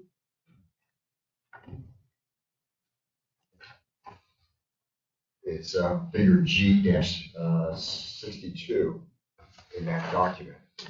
And you can actually see it there. I mean, you've got to have a bit of a microscope, but you can see it. You can see where the displaced threshold is versus the actual threshold. Okay, so it has, so even in the compatibility plan it was measured, it's just the county didn't carry that over. Whoever prepared the subsequent map, I think just missed that point. Right. Measure it from the threshold, not from the displaced. Gotcha. Okay, thank you. And then is this, Chris, do you have a copy of this then that you have so that you can distribute that? If you could email me a copy of this. Yeah. Airport, man, yeah. I can give you a vision copy of that map as well, electronically if you'd like. And you also have it, I think it's basically this. Yeah, I'll I bring just you would one. like to see the references Yeah, and stuff. yeah. I'm a lawyer, I need it in writing. Not just And pictures. that plan is also on the Shelter Cove, Yeah, Okay. it is on our the website. full document. Okay, great. Okay, okay, no questions on that. Okay, public comment? I just want to clarify what Jerry said. If you go back to 1993, and there's a firm called Shelton Millen, they did the original master plan for the airport. And they do the master plan in behalf of the FAA. If you look at that master plan, it clearly says 120 from the end of the runway, in the center line, 125 feet is the beginning of the transitional slope upwards. So that's mandated by the FAA, not the county. So assuming the county is just drawing maps, it's clear if you look at that document from Shelton Millen, it'll tell you the density per use per acre of parcel size. It'll tell you how many people you can put on that parcel, what you can use it for. The transitional slope is 7-1 slope from 125 feet to the center line at the end of the runway, like he said. So that's all stuff that's FAA approved. The county did their overlay of a flat master plan, which is their version of it. But if you really want to go down the meat of it, you look at the FAA standards, and they're all the same. It's the same. End of the runway, 125 feet from the center line is the beginning of that sloping process. It's all clear language. They have it on file in the county. Could you, I'm sorry, could you repeat the name of that, of who did the original? Which one? Of the original. Oh, well, it's the master plan that was approved by the FAA, prepared by Shelton Millen in '93, I'm pretty sure.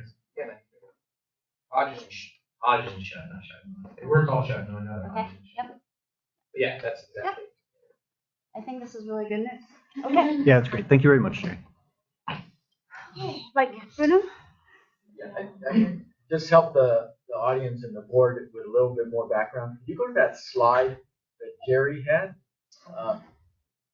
with the zone? Mr. Bruno, can you go up to the microphone, please?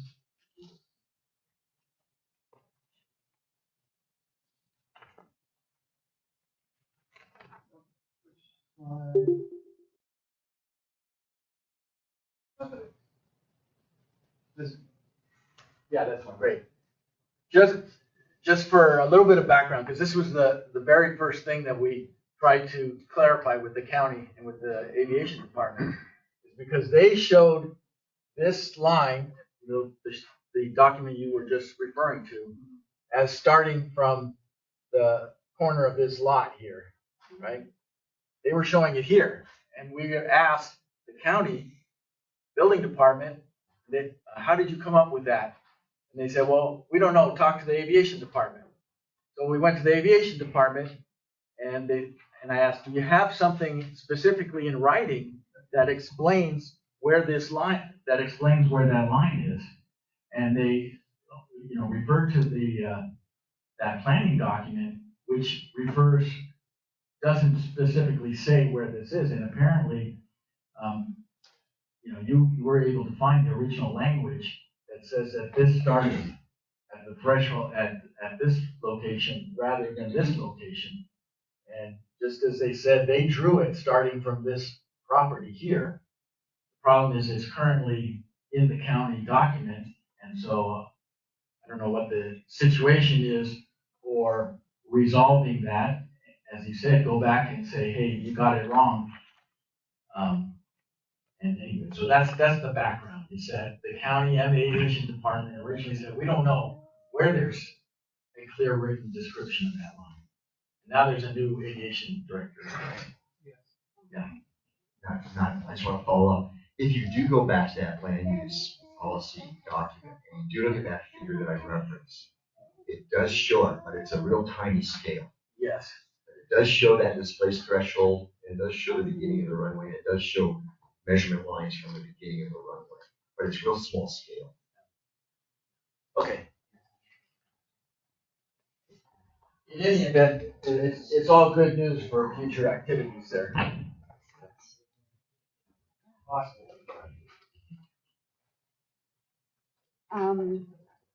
So, yeah, I think this is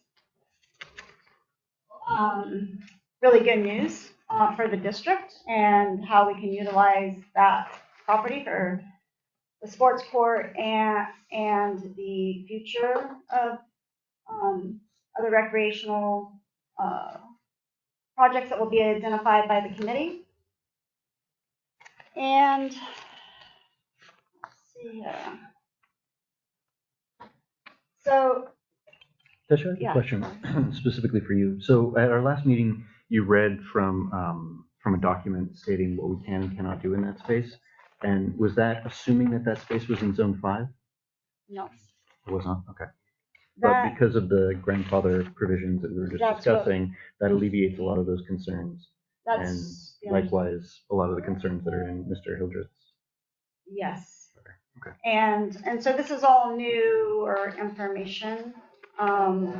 What I was referencing at the last meeting was what the county and the FAA, what they were saying was okay there and what was not okay, and that was looking at zone 2 on there, what we may be finding erroneous map zone. And so even with that, like we have the wording referenced in the plan multiple times that, like Jerry said, we were already using it prior to these other implementations, regulation implementations. Anyway, okay, yeah, yes. Hi, Julie Peacock again, and this time I joined the board, the Shelter Cove Properties Owners Association, and I sent you guys all an email, and so I just wanted to read the email. It's from Colleen and Arlen. Kenneth Class is on it, Keely Sherlock is on it, Mark Mitchell and Jeff Hildreth is all on it. So this was from January 14th. We had our last board meeting this Saturday before that. And so we all decided to write this letter together. So I drafted it and sent an email for everybody's approval. So dear members of the Shelter Cove Resort Improvement District, on behalf of the Shelter Cove Property Owners Association, I want to express our unwavering support for the proposed sports complex. We believe this project will bring tremendous value to our community, providing a dynamic space for recreation, connection, and shared experiences. Our organization is fully behind the initiative and look forward to its completion. We are excited to assist in the meeting plan and ensure this important project becomes a reality.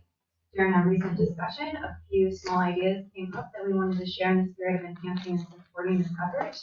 The possibility of covering the courts allow for year-round usability, addressing any potential property line adjustments that may arise, exploring a grandfather clause to support the ability of use for community gathering, ensuring space beyond the court edges for safe layups. They're merely tidbits of ideas. We hope we might contribute to the continued success of this project. Our focus remains steadfast on seeing the sports complex come to fruition, and we stand ready to support you in any way possible. Thanks for your dedication to enhancing Shelter Cove. This sport complex represents an exciting step forward for our community, and we're eager to see it take shape. Thanks. Thank you. Just a quick comment, Jerry's whole thing was recorded, so when you go to push this off to a senator or a supervisor or somebody from the affiliate thing, now that. Thanks for that reminder.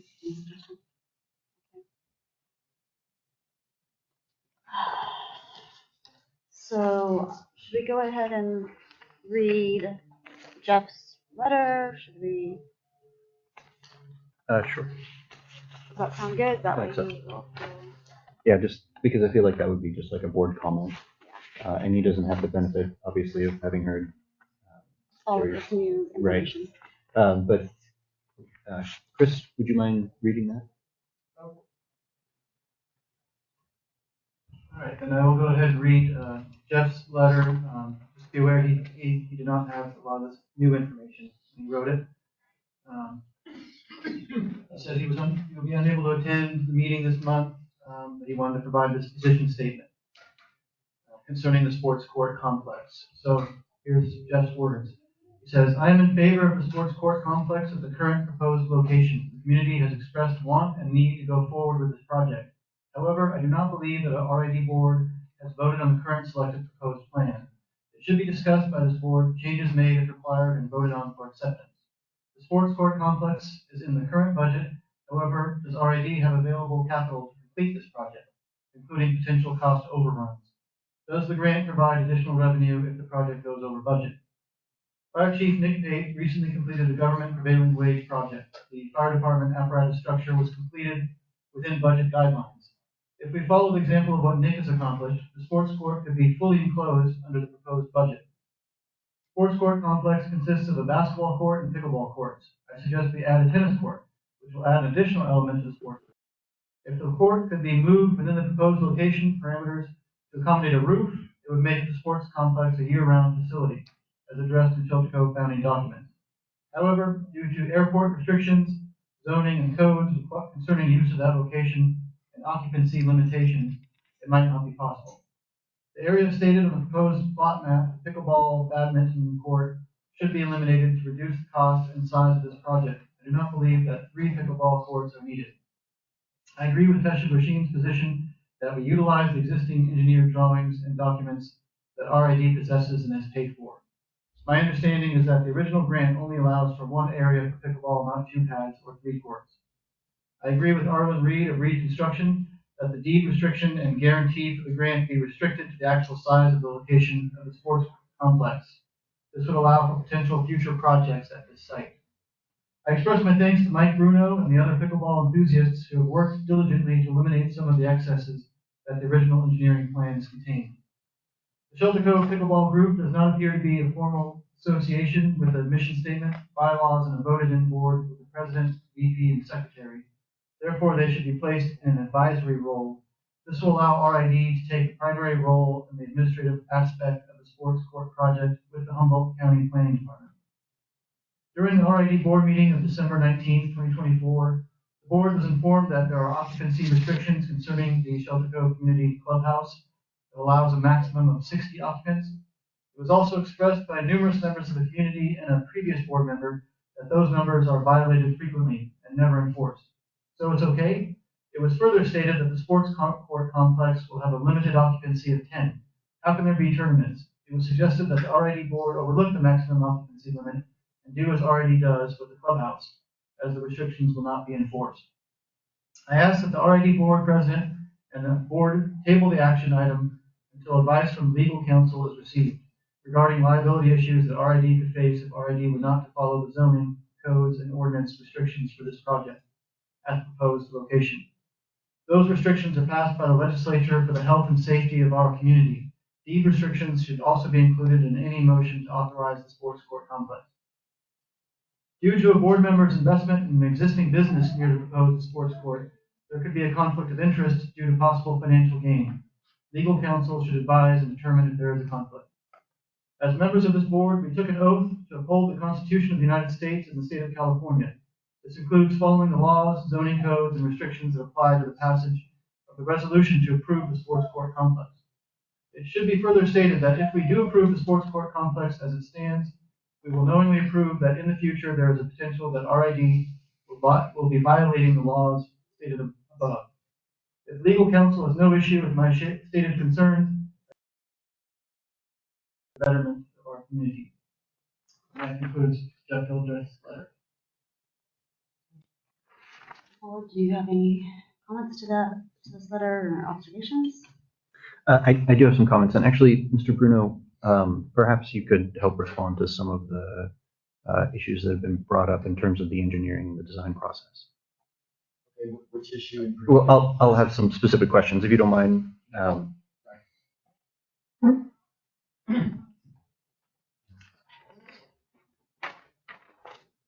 So I agree that enclosing it is probably a good idea. Is that something that we can do later, should there be funding for doing so? Or is that something that if we don't do it now, it's not going to be an option? Well, um, theoretically, you could do it later on. It's a major undertaking at this location. And, put on the mic, please. Hello? It's on the base right here. Gotcha. Can you hear me now? Yes. Theoretically, it could be done afterwards. I would say, if you're talking about a permanent roof as opposed to a tarp, okay, a permanent roof is a major project, probably equivalent cost to the foundation, because you're talking about very deep foundations for the poles. And, it's not a 10-foot or 12-foot roof. It's going to be something that maybe 20 feet tall, because you're trying to play basketball and you're trying to play pickleball, and you don't want to be hitting the roof all the time. The basketball courts, hoops themselves are already 10 feet. The top of the backboard is 12 feet. So we're talking about a very tall structure that would be quite expensive because of the required foundation. Okay. It's not impossible. You can build anything. Yeah, with the right funding. Okay, and maybe get someone to apply for a grant and to cover to cover the basketball court. I wish Mr. Hildreth was here, because I'd like to talk to him about some of the specifics in here, because it seems almost contradictory where he says that they don't have enough, that he says that we may not have enough funding, and yet wants to add this, what sounds like to be a very expensive change. Yeah, I would say, put it in the strategic plan. Yeah. In terms of the Parks and Rec. Yeah, in terms of changing the design to add something like that beforehand. So like if we were to change the design to add some sort of roof or covering, that would greatly increase the cost as well. Okay. Great. Again, because you're really talking about very deep footings, because you're now talking about something that's 20 feet up in the air at least, with a lot of wind load and everything. So these are major foundations. And so in your opinion as an engineer, that'd be very different from the project of the building that's behind us. Of the what? The building that was just built behind us by our fire chief. Yeah, it would be much taller. Okay. So it's apples and oranges? It is apples and oranges. All right. What is the height of the? 15 feet at the tallest, and I'll have a comment. Yeah, and the footprint is? It's 50 by 40. It's a whole different. Yeah, we're talking 90 by 60, even if you don't do the other pad. So taller, wider, and you can't have pillars in the middle of the court. The pillars are all got to be out the end. And there's pillars in the middle of this? No, I mean, what he's talking about, I think, is more like what White Door Construction put up over their lumber yard. But again, it's not feasible with this current setup of this grant. And then you run into issues with, we tried to put up hangars 10 years ago. People said the hangars would block the view, and those are like 6 to 8 feet tall. So it's just a can of worms discussing that. It's an idea, but that idea is moved past that. And then in terms of there was a tennis court. Do you want me to address that? I'm sorry. Oh, I was just kind of going paragraph by paragraph, but yeah, you're right. There was a tennis court suggestion. How does that factor? Okay, so we researched that, and a tennis court is 78 feet long, and what they suggest, when I say they, various tennis organizations, as a minimum space behind the baseline is 21 feet. So you would have 78 feet plus 42 feet. Someone help me with the math. 120. To about 120. Okay, so, and we're at 90 feet. So we might consider, a couple of feet extra, but going to 120 feet is a huge increase. And so, why is it only 90 feet? Okay. Point of order. Yeah, I'll get to that, but if we no longer have this Zone 5 restriction, which was one of the reasons for not going much more beyond 90, okay, then theoretically you could build something 120 feet. And so, that was sort of the. And so when you say it's 90 feet, are you talking about the basketball court, or are you talking about the sort of pickleball court that's been No, designed? I'm talking about, well, we were referring to if you wanted to put a tennis court in, because a lot of us say, yeah, let's just throw lines down for a tennis court. Right. But you can't have only a few feet of space. And, maybe that jumps ahead, but with respect to the basketball, we agree, and, I'm open to suggestions on how much space is really needed. Our initial thought here was that we would actually draw the basketball court to be only 80 feet, so we have 5 feet beyond the baseline.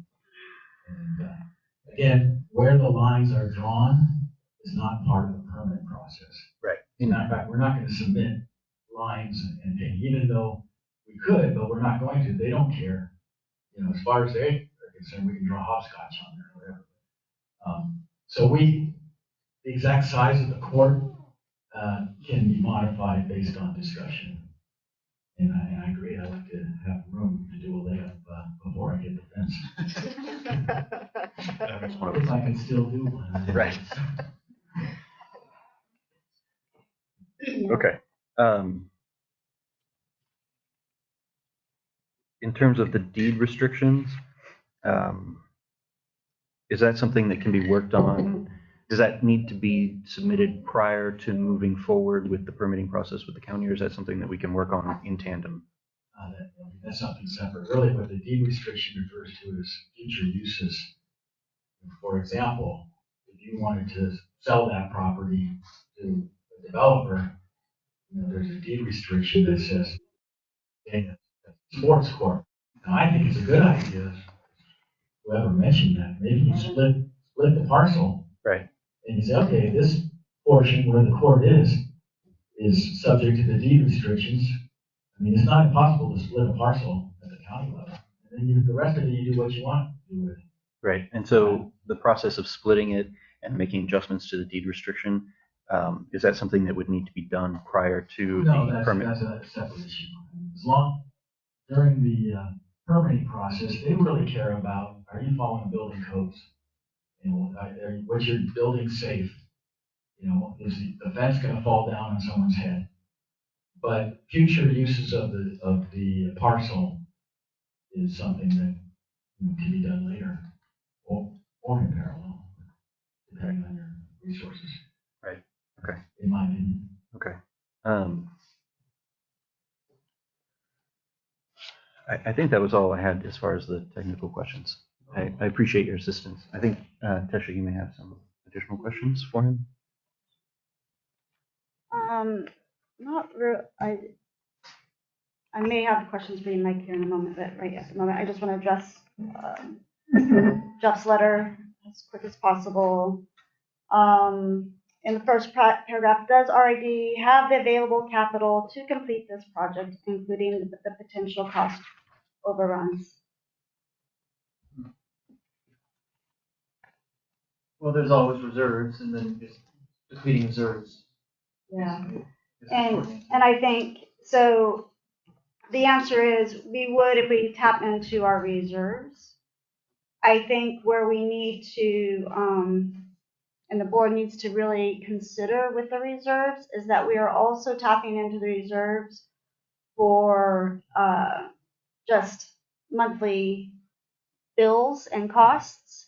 And also, it's my understanding we're having to tap into the reserve to cover grant expenses for the fire department until we start getting reimbursed. And so it's a little bit of a juggling act. I'm not saying that it's completely out of line or that we wouldn't be able to, but again, it depends on how much we're talking about. And so that's the answer to that. In my opinion, it's a tough one. We would have to make some hard decisions on that. In terms of the cost overruns, that is something that would come up later as the project is being constructed, correct?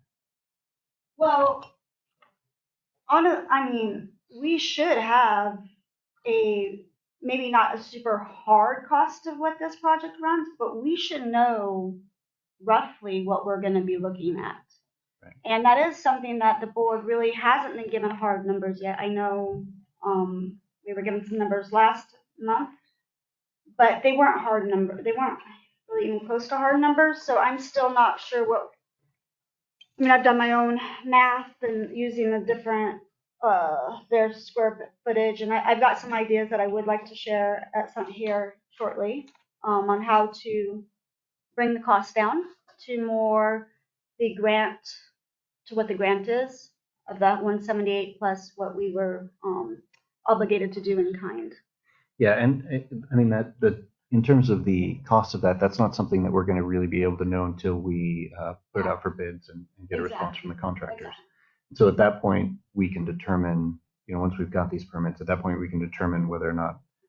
And my understanding of public contract code is that if none of the bids meet what we need, we aren't obligated to accept any of them.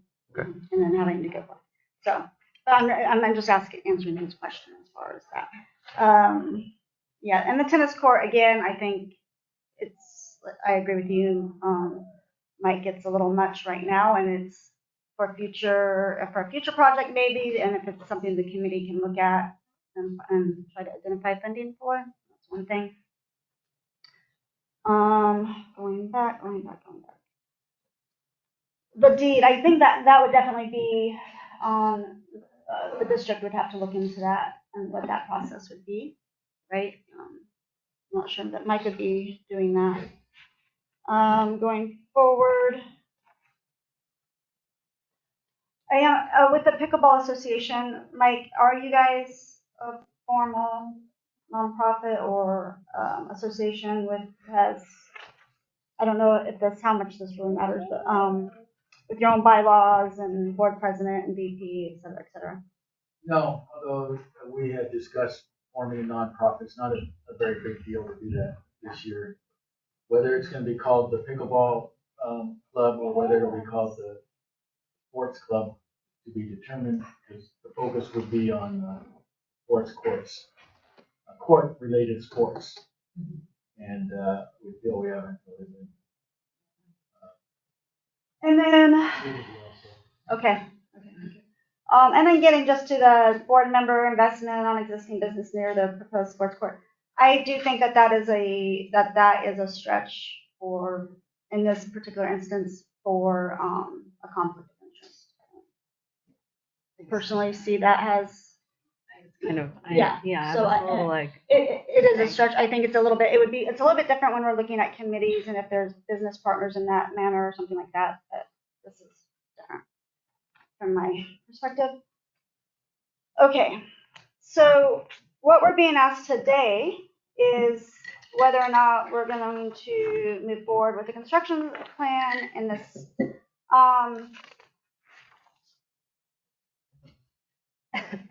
I would like to just bring up what I believe would be the quickest path forward in moving this process along. And without a lot of the back and forth to the county. And then I would like some input on, as far as whether or not we're taking it back to the zoning to the county and having that addressed, or if we are going to just ignore it and say we're grandfathered in by the definition of what is in their documents. So I would like to get some perspective from the board on that. I think both of those can be done. I mean, having worked at Sanctuary Forest, a lot of times we had to go back to the county and their maps were often off so often. And it was just kind of, part of the back and forth. So I wouldn't really let anything get too discouraged. Just with that's the nice thing is once you submit the permits, then you can just really find out, what the next steps are. It's right now, if we just keep speculating over this or that, that's why it's I think important just to get the, permits submitted, and then Chris can, take the lead and then report back to us what the county says, because they're always going to ask for something else. You know, if you've ever submitted a building permit, it's never, you know, and that's a good, you know, it's good. It's a learning experience, and it's just, yeah. Do you have anything to add to that? I don't know. Okay. And so with that in mind, and now with the new information that we are looking at, with the SHN plans that we have purchased, and with this working group that has definitely gone above and beyond with the work that's been done, and it is appreciated. I think what we need to get back to is what is the grant money funds and what we can actually afford. Now, I know we will be having more of a harder, more of a money determination, financial impact determination when the plans actually go out to bid.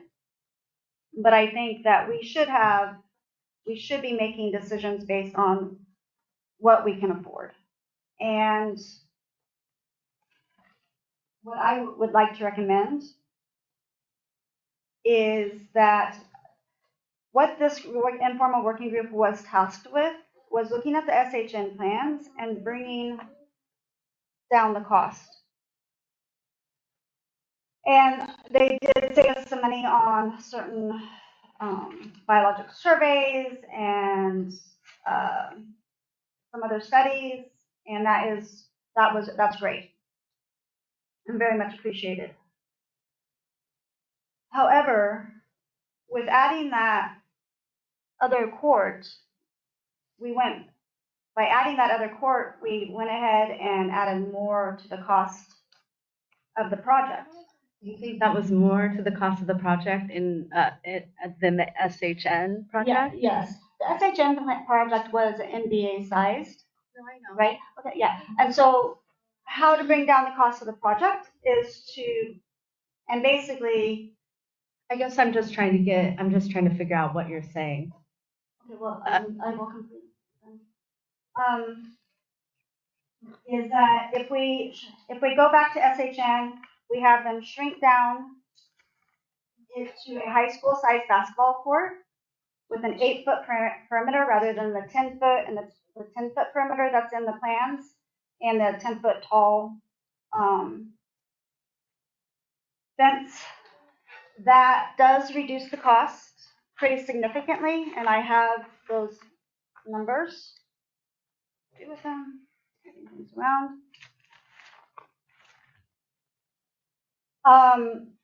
And so I'm just looking at ways to bring down the cost of this project. And then because if we are not tied in, if we are not bound to that zone 2 and zone 5, it gives us the ability to move it closer to Upper Pacific. Basically, and do we have your light Bruno's design up there?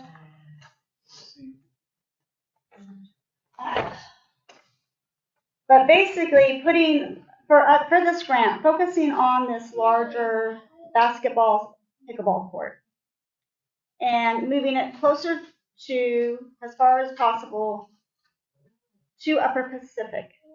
And that does give us potentially down the road, if we wanted to cover it, although it is a lot of money, and although it would be nice, we definitely don't have that funding, and it would be quite the project. But if we were to cover it, it gets us further away from, it would allow us to be outside of that golden line that is from the center of the runway, that all buildings have to be at a certain level. We could do that. Now, if we keep it where the location that they have it currently, we would not be able to do that. That would not be an option because it's closer to the airport. And then also, if we were to move this larger court closer. You want me to put it on the screen? Yes, please. Great.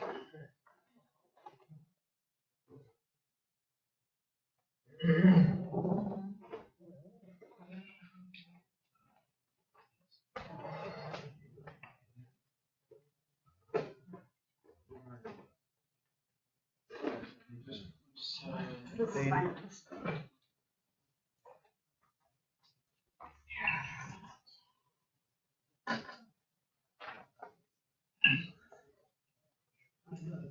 Okay. So what I'm proposing, if we're not bound, and we'll have to make sure that we're all doing this correctly. But if we're not bound to the court, to the zone 2 and the zone 5, one of the main reasons why we were told SHN plans weren't working was because they were in zone 5. Okay, that's the main reason the committee has had to spend a lot of time trying to come up with other designs. Now, if we were to take this and move it as close, maybe not all the way to the road because there is some safety with traffic, potentially if there was a car accident or something like that. But if we were to move this closer to Upper Pacific, then it frees up, it frees up the rest of this property, the rest of the property, leaving the horseshoe courts where they're at, and they're also the reason why we're being grandfathered in. And it would also appease those people for not moving the horseshoe courts, which was, from the feedback that I have been receiving, they're not happy about moving. They're just not, but they don't feel like they have a voice. So I'm just letting. So if we were to do that, we could also move and how to fund, and so getting back to how to save money, we could take the 288 or the 88 parking, and we can move it up to here. It's less of the parking lot that would be it's like 45 feet of parking and reconstruction here that is even in the SHN plans. But I would say move it up to here, it would be less space that we'd be having to tear up and mitigate. The other cost control would be, I know you guys are looking at concrete, but that doubles the price of this project. SHN did have it as asphalt and then another covering. There's also the potential savings of if you do this in phase like you have recommended, Mike, as far as the fencing, that is a huge part, or that is a really expensive part of the project. With these two courts, you're adding more fencing. I don't have it written down, but I think it was like, I don't know, 80 or 90 more feet of fencing that we have to provide, plus more engineering on the footing. So I guess what I'm saying is I'd like to focus on this larger court. If we decide to go do a second court, that's something that the committee could look at.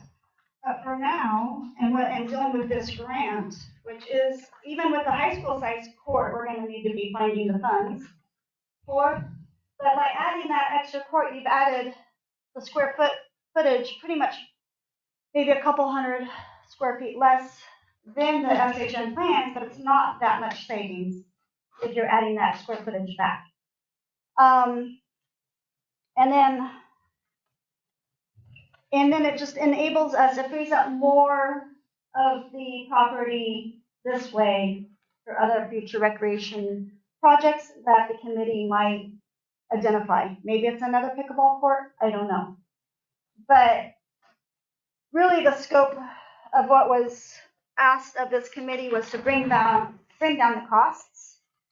And I do, like I said, some of the permitting or some of the studies, we definitely, that was very helpful and got us out of that. But again, adding more square footage with that other sports court, it just brings the cost right back up. Now, what I would like to just briefly, and then you can ask, I'll take public comment or ask questions or have questions asked of me. I went ahead, and I did this last month, but again, we were in that was a long meeting. But I just want to do, I do have some cost analysis for the different plans and ways of being able to save some money. Let's see here. For the high school site, so just to, the SHN plans was 7,980 square feet. Great. The plan 4 is 7,200 square feet. Okay. Those are, both of those square footage is really out of our budget. The high school size plan is 6,600 square feet. And if we're using the $35 a square foot that Mike Bruno presented to us last month, we're looking at a cost of $231,000. Now, minus the $178,000 grant, we're looking at a $53,000 over the budget. And I know this is going to change, but I'm wanting us to have an idea. One of the things about that number is that's all in 30. That's your engineering, that's your. Yeah, exactly. That's everything. That's not just the construction. Yeah, yeah, That's yeah, yes. Yeah, no, this is, I'm using that because that is what you stated. And so I'm using your guys' numbers with this. So that leaves a balance. We have roughly 20 grand, 20,000 more that the district needs to do in kind. Now we might need to use some of that money for a survey or something like that. But roughly that would only leave us, if everything went according to plan, and of course there might be extra added costs, but roughly $33,000, which is more manageable. Now, I personally don't know that we're going to be able to complete this at $35 a square foot, especially with the rising costs of materials. And so I also did the calculations for the 40 square foot, or $40 a square foot, and we're at $264,000 minus the grant. Leaves us with $86,000 minus the $20,000 in kind, and we're at $66,000 that we'd have to still come up with, which is a lot of money, but that's probably doable. You know, so I just want to put that up. With the plan 4, what is being for us, it's out of our budget, and as well as the original size of the SHN plans. And the reason why I am requesting, and I see you, I'm going to get to you when we get to back to the public comment. I'm requesting, or I believe that we should go back to the SHN and have them just shrink down that version and move it over closer to the road, along with moving the ADA parking. A lot of our questions, I mean, the engineering has already been done. The water mitigation with stormwater has already been done. And we pay for it. And it's a really great set of plans if you're looking at it. If you get into the weeds, and I know some people aren't up for that yet, I have, and the SHN plans guarantee a long-lasting project, quality project. I have also gone through what's been submitted. What? I'm sorry. I apologize. At some point, you gotta move this forward. And so, excuse me. Point of order. And they will have their opportunity, but I'm going to finish what I'm saying. With this sports court, I'm just seeing a lot of with these other plans. There's a lot of ambiguity there, and and my intention isn't to get into the weeds on this. I can, but I'm not going to.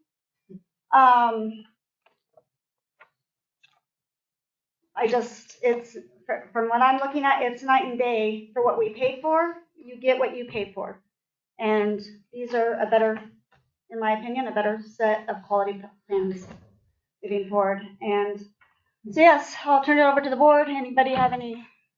And then we'll get a public comment. So, Tesha, just so I'm clear, your intention or your suggestion then is that we go back to the SHN plans, go back to SHN themselves and say, hey, can you shrink this down to and then potentially move the project forward? I guess that would be northeast. It'd be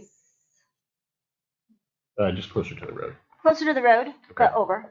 Okay, and then it would free up all of this. Okay, and then in terms of what we have been approved for the grant, one of my communications this last week was regarding that, and they said that we have to submit a change order, and that it's fairly common for them to make changes to it. So Yeah, so that's doable. that is Yeah. definitely something we can deal with. And also that was one thing with, excuse me, not to over talk with you. There is flexibility With the grant, yeah. And so I do agree with that. I'm looking at the quickest way of moving this project forward. And we have an engineered set of plans that potentially we could just go back to SHN and have them modify and shrink it down to the pad that we can afford. And then at a later date, we look at doing a second sports court if that is what is identified by the committee. Because the SHN plans, those meet the requirements of the grant, and this doesn't have to be a big complicated ordeal or drawn out any longer. But what I'm seeing, I'm more comfortable with the engineering of the SHN and moving that project forward. I'm going to disagree just because I have worked on projects, and just because you get the fanciest engineering, it doesn't make it any different than what another engineer can do. Also, the one thing I did like about the groups engineering is that there was 2 courts, so it's like we could use them at the same time. And I think like with the H&N one, it's just 1 court, right? So it's like the kids can't play basketball at the same time as someone playing pickleball. And I also liked that this one you could do in phases, and so we could keep it under cost. With the S and H&N one, we have to build the whole thing to make it a viable project. This one, we can start with the smaller court and slowly phase it in. And if we run out of money, then that's fine. We don't get the second court. I'm concerned that the S and H and N one, why wasn't it done then? If it was actually a viable project, it's like, I feel like there's a lot of like, said, like, why wasn't it shrunk down? Like, it seemed like it turned out like it was just like not a viable project. So I actually really like these plans. I feel like we have community support, and that's part of what RID needs, is it needs people behind it. We've really caused a lot of distrust with the community, over the last 15 years. And I feel like this is a good project where we can all come together and move forward with something. If we keep going back and forth, like, yeah. So Anyways. I think I can answer your question as to why that original SHN plan wasn't just brought back to the board and shrunk down. Is because we had the general manager have their informal working group. I don't know why. No, just please don't interrupt. We're going to have a point of order and follow Robert's rules as much as we can, which is we're not over talking each other, but we have to finish our thought. That very well could have been the first step, was bringing back that SHN plan back and just having them shrink it down and having it addressed a year ago. That was not the information that was brought back to the board. Instead, 6 months later, we're giving 5 different designs, which, in my opinion, really did muddy the water. Now, I want to just ask, or what you just said about starting with the smaller pad, because the reason why the SHN pad and that design was originally agreed upon is because it included the basketball court, and it's not accurate. Oh, sorry, I didn't say smaller pad. I meant just like starting and then it could be done in phases. Yeah, no, we're doing the, no, we're doing the basketball court. But as far as staying within budget, they're even doing it in phases. What is our budget? Nobody. I know, that's why we have to submit the permit so we can put out the bids to find out. We keep speculating. We cannot just keep speculating. Otherwise, this project will go nowhere. And so that is it, Tesha. Like, I will say, like, I appreciate your ability to like go in the weeds and find out things that I would never, ever, ever find out. And you are a wealth of knowledge. You know so much about RID, but I'm also very concerned that if we stay in this speculative, that's not our responsibility as a board. We're supposed to give direction to the GM, and that's kind of our responsibilities, is to just be like a sounding board. And yeah, we just need to provide them the ability to do actions and provide for our community. I would honestly like to see what everyone who's been in the audience for 2 hours would like to say. I think we've said enough. Well, okay. I just want to add one more thing though. As far as speculating, we're speculating that we're going to be able to remain in budget if we do it in these phases. And you're adding more square footage to an already, to a project that the district really cannot afford. And we are here as a board, we are here to make the fiscally responsible decisions. We're not here to just greenlight ideas and not know how we're going to be completing them and how much money it's going to be costing us. So with that, I will we'll move on to public comment. Please, Trent. You know, is the board's intention today to vote to move this forward or not? Is that the board's intention? Move the plan that Mike, the group, is that the intention of today's board meeting? It's on the action item, Okay, yeah. That's all we're supposed to do. There's a lot of frustration in the room because as a board, I think as board members need to educate themselves on what their purpose is what their function is. The function of a board is to provide direction as far as like, are we going to move forward? The function of the board is not to micromanage and make comments on engineering and design on the fly in the middle of a meeting when everyone's waiting.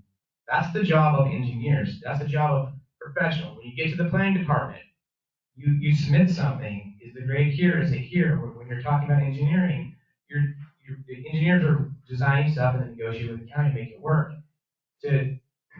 Frankly, what you're saying is extremely contradictory and confusing. Jeff's letter is extremely contradictory and confusing and kind of ignorant in a lot of ways to even make a comment about a conflict of interest, which anyone who's done anything in the world knows that's not even a thing. To make that comment and to micromanage engineering when they're doing it for free. If you're hiring an HSN, it's going to go back to drawing board. You're going to spend another $50,000 when they're doing it for free. The idea is, here's a plan we think can work. Just say at one moment, we're not sure the cost, and the next moment say, it's going over budget, we can't afford it, and the next moment say, we don't know what the costs are. If you know how to do, if you don't understand how to move construction projects from zero to completion, you can't keep muddying the waters. That's not the board's job. The board's job is to vote yes or no. We want to move this plan forward, not to say, let's engineer on the fly. I want to move this here, don't move that. There's grades, there's a lot of complicated engineering that goes on. That's a discussion with the engineers. Mike went through a lot of this stuff for free. They're doing it for free. We're not paying it. SHN is the most expensive engineering firm. They're going to charge another $50,000. They're not getting it for free.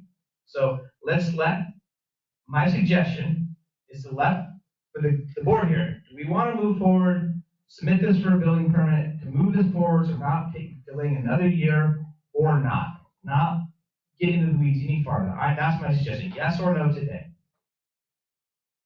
Thank you. Thank you. Thank you. Mike?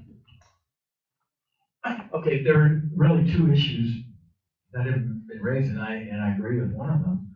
One of them is related to budget and related to the scale of the project. You know, you're absolutely right. By adding another small pad, we're increasing the cost. Okay, and that is to be determined whether we have the budget to do that. The other thing, though, you raised is let's shift everything north to the road. That is not, and that doesn't matter whether it's SHN design or our group design. That either one can be shifted to the north. That is a major change, and that means you're going to delay the project for another 3 or 4 or 5 months. Okay, you have to go back to SHN and ask them for new designs. They're having changed their whole grading plan. Our grading plan is actually simpler and better, frankly. I know you disagree, but I'm the one with the license. But either one can be shifted to the north. That's a major change. But whether you build one pad or two pads, that's a budget decision. Now, to say that the SHN matched the grant is, I'm sorry, misinformation. SHN showed 2 basketball courts. The grant was for half of the court. They showed a full basketball court. So all the designs out there are not exactly consistent with the grant wording, but that's not a big deal. They're not going to worry. I mean, and it's also easy enough to, on a pad, put 1.5 court and 1 pickleball. You can do all that, and that's not a decision that needs to be made at this point. I agree. I'd like you to just vote. Advance our improved designs or don't. Yes or no. We'll vote right now. And that's what it is. I do agree that we have a local community group that contributed a ton of hours, a lot of money value here. And for you to say, well, we trust this company in Eureka more than we trust our local experts who have a great amount of experience and expertise, I just don't think that's accurate. So that's my comment. Thank you. Thank you. I think Jeremiah had his hand up first. For Laura. Are you sure? Oh, I guess. Hold on, Jerry. Laura? Yeah, I'm gonna be pretty quick here. So what I'm confused about is why it's very common practice with SHN and Vietnam, we have the plans, why can't we just ask them for revision? That's what I'm kind of confused about. We already paid them to do this work. Very common practice just to say, hey, this is what our community's come up with. We like this plan. Can you guys take this and implement it in a revision? I'm not quite sure why that can't be done. And, I think we should move forward with this. We should move forward. And I think we're all in agreement with that. But why we simply can't go to the company that we hired and paid and say, hey, this is what our community's come up with, and we revise. The problem is they're really expensive, and we have a plan that was created by our community. And so what he was saying is it would take 3, 4, 5 months for SHN to come back with a new revised plan. And then we don't know if that would be another 20,000 that would cut into the 178,000 that we have. Revision, No. a certain amount of revision. No. Yeah, they try.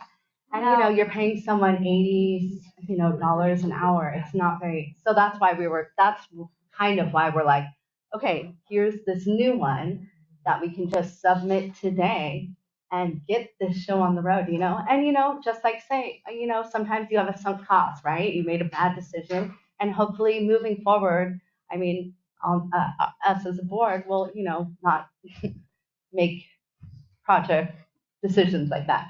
Anyway, so that's the problem with the H&N one. It's like, yeah, and then if we are able to submit the plan within, a week, then we can actually get through all the permitting process with the county, and we can actually be ready to build like this spring, summer, and probably have it done by this summer. Yeah. Okay, so I would like to clarify something, and maybe we can even find out. With the if we were to take this set of plans here and take it to SHN, yeah, that's a whole other set of plans. If we were to take the original SHN plans that we back to them and just have them shrink it down and move it over, that would probably cost us. You don't know. Please, no speculation. You don't know how much that would cost us. Point of order. We need to not be interrupting and talking over each other. I'm doing my best not to interrupt you, so please, let's not interrupt. Okay? It's just been a long meeting, and you go from saying that you are wondering about cost, and then you're saying, oh, it'll probably only be this much so that's all I'm just trying to clarify, like, let's just keep moving on. I want to hear from the public. Okay. I would just like to clarify that going back to SHN, the revisions on their own plans is not going to be costing us $50,000, which was speculated that somebody just said. I don't know that.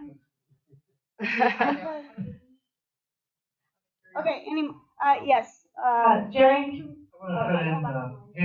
Pam Brenner has been Has had her hand raised online for a long time. I'd like to get her to comment in first. Okay, thank you. Go ahead, Pam. Thank you, Chris. Can you folks hear me? Okay, so yet another long discussion about the sports courts, and I want to reiterate what Trent pointed out and what Mike pointed out in terms of, just a lot of hypotheticals. Let's move this forward, please. I don't know why we keep on going back to SHN.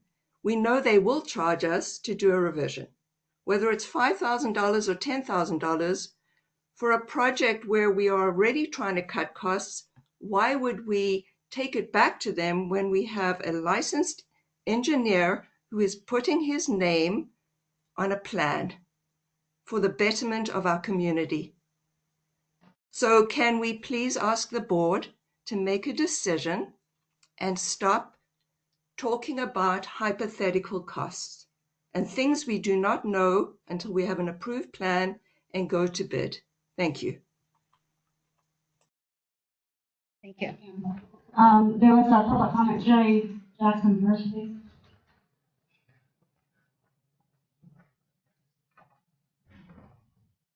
Jerry Jackson again. I've only got 3 thoughts. Okay, that's all we quit. First off, I would call this a sports court improvement project. Okay, to take advantage of our grandfather. So from here on out, let's start calling it the sports court improvement project. I think that might help us quite a bit. Secondly, any set of plans have to then be managed to build, which requires project management.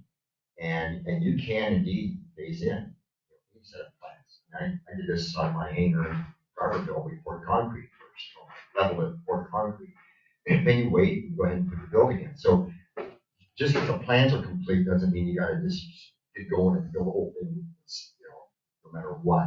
So we still have the control, I think, anyway, to control costs, even with detailed plans. That was my second thought. My third thought is, I looked at both sets of plans. I looked at the SHN plans and also looked at my Burroughs plans. And I want to compliment you, Mike. There was a lot of effort put into that. I can sympathize, having my own engineering company. But I like the idea. This is my point. I kept asking myself about the buildability of the plans. Could a contractor take those plans and build it?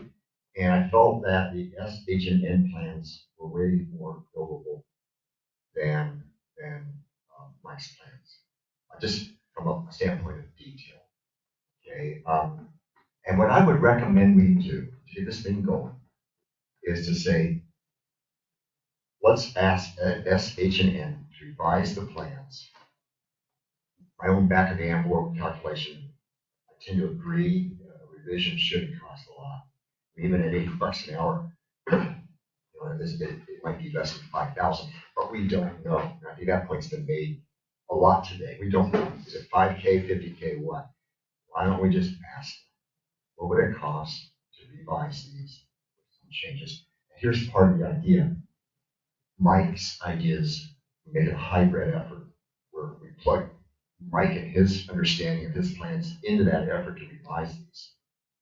Okay, so it's like you help us focus SHN on their scope of their revision. So that way we're in unison and we're thinking. Because there's good thoughts in both. And that's what I would do. Get a price, get an RFP back from SHN. They should be able to react relatively fast. So we want to revise your plans, give them a couple 4 points, and we say we want to plug in a guy to help guide the revisions. Thank you very much.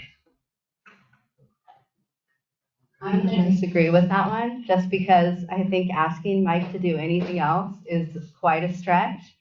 And also, the whole point of today's meeting is to submit a plan. And it's concrete, it's asphalt, it's, it's not the Taj Mahal. I think it's pretty buildable. We have some amazing skilled contractors around here, and I think this is an easy project. Go ahead. So when he's talking about buildable plans, basically permit plans and construction plans are two different things. Permit plans go in to basically get the county or whoever you're dealing with to start looking at the project, approving it, coming up with the fee schedule, whatever we're gonna pay for the final permit. Construction plans are developed basically after that, real construction plans. I worked for a company that was design build on hospitals, data centers, high schools, colleges, resorts. That's the way it's always been done. And you want to go in with a minimal amount of detail, just enough to get the county to approve it, so you're not stuck with some overbuilt thing when it comes to doing the construction drawings. The more detail you go in with and the more that they put on, the more that they look at, they're gonna hold you to that. Maybe when we're developing the construction plans, we come up with a better quitting method. We come up with, a different coding, or we come up with something different for the construction drawings. It allows us to be able to do that, not be held into every little minute detail that you submitted to the building department. The drawings that Mike's done are perfectly acceptable to go into the building department. And I'll tell you what, we built stuff on a lot less detail than that, than what's on those drawings. So, I just wanted, there'd be no reason to go back to SHN. If you guys wanted to do the single court, we could just revise our plans to the single court once you get pricing, resubmit that to the county as a construction drawings and move on. We're kind of worried that we're going to keep going back and forth and then run us into, we want the county to be looking at these plans during the winter time so we can build in the summertime, not drawing this out to where it's another year, because once it starts,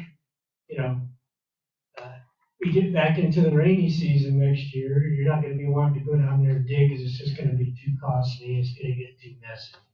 So that's all we're trying to do is get the permit going. You're not really paying anything right now. You're just going in. You're going to decide what your permit fees are. You're going to pay them when you go pick up the permit. I built a house here myself and the whole process. So I don't really see, at a later date, we could, once you get pricing back with these permit drawings, you could also revise them. You could take it down to one court, turn the court, do whatever you want to do with them. It's pretty simple, really. Yeah, let me just address quickly So, I agree with you 100%. If I was going to give this to a builder, there's more detail in the SHN drawing than in the drawings that we put together. But again, just as Kurt said, the purpose of these is to get into the permit phase. The purpose is not, these are not construction drawings. And the advantage with using a community group is that when the inevitable changes and details come, you're going to be getting those for free. When you're working with SHN and they say, how about changing this? How about changing that? I agree, it's probably not going to cost $50,000 for them to just revise and move it. But there is always changes. Nick knows that. There's going to be changes and modifications or improvements. We might come up with an improvement 2 weeks from now. You have to go back to SHN and they're going to charge you every single time. This is an iterative process. You go in, you get the permit, you get some comments, and then you start improving the drawings for construction purposes. So that's why you want to get moving. The whole issue of moving everything north to the road, again, that's a whole other ballgame. So. Thank you, Mike, and I do appreciate the work you've done. I do have concern on cutting corners on the footings and the engineering. I want this project to last, and so what I'm seeing and when I'm looking at both of these, I'm just not comfortable. Quarantine. Good morning. My name is Quarantine. Last name is always Quarantine. So I read Jeff's letter. Jeff is saying this. I agree with Arlene Reed of Reed Construction that the deed restriction and guarantee for the grant be restricted to the actual size of the location of the sports complex. Could you put your mic? I'm sorry. Sorry about that. All right, let's start all over. So Jeff letter says, I agree with Arling Reed that the deed restriction and guarantee for the grant be restricted to the actual size of the location of the sports complex. I assume that he is referring here to the SHN.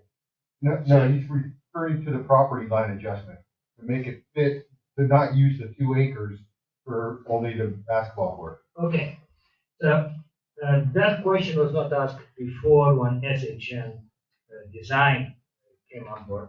So what I did, actually I put together side by on top of each other the plan that Mike put together and also the plan that SHN put together. So you see as a comparison where that is.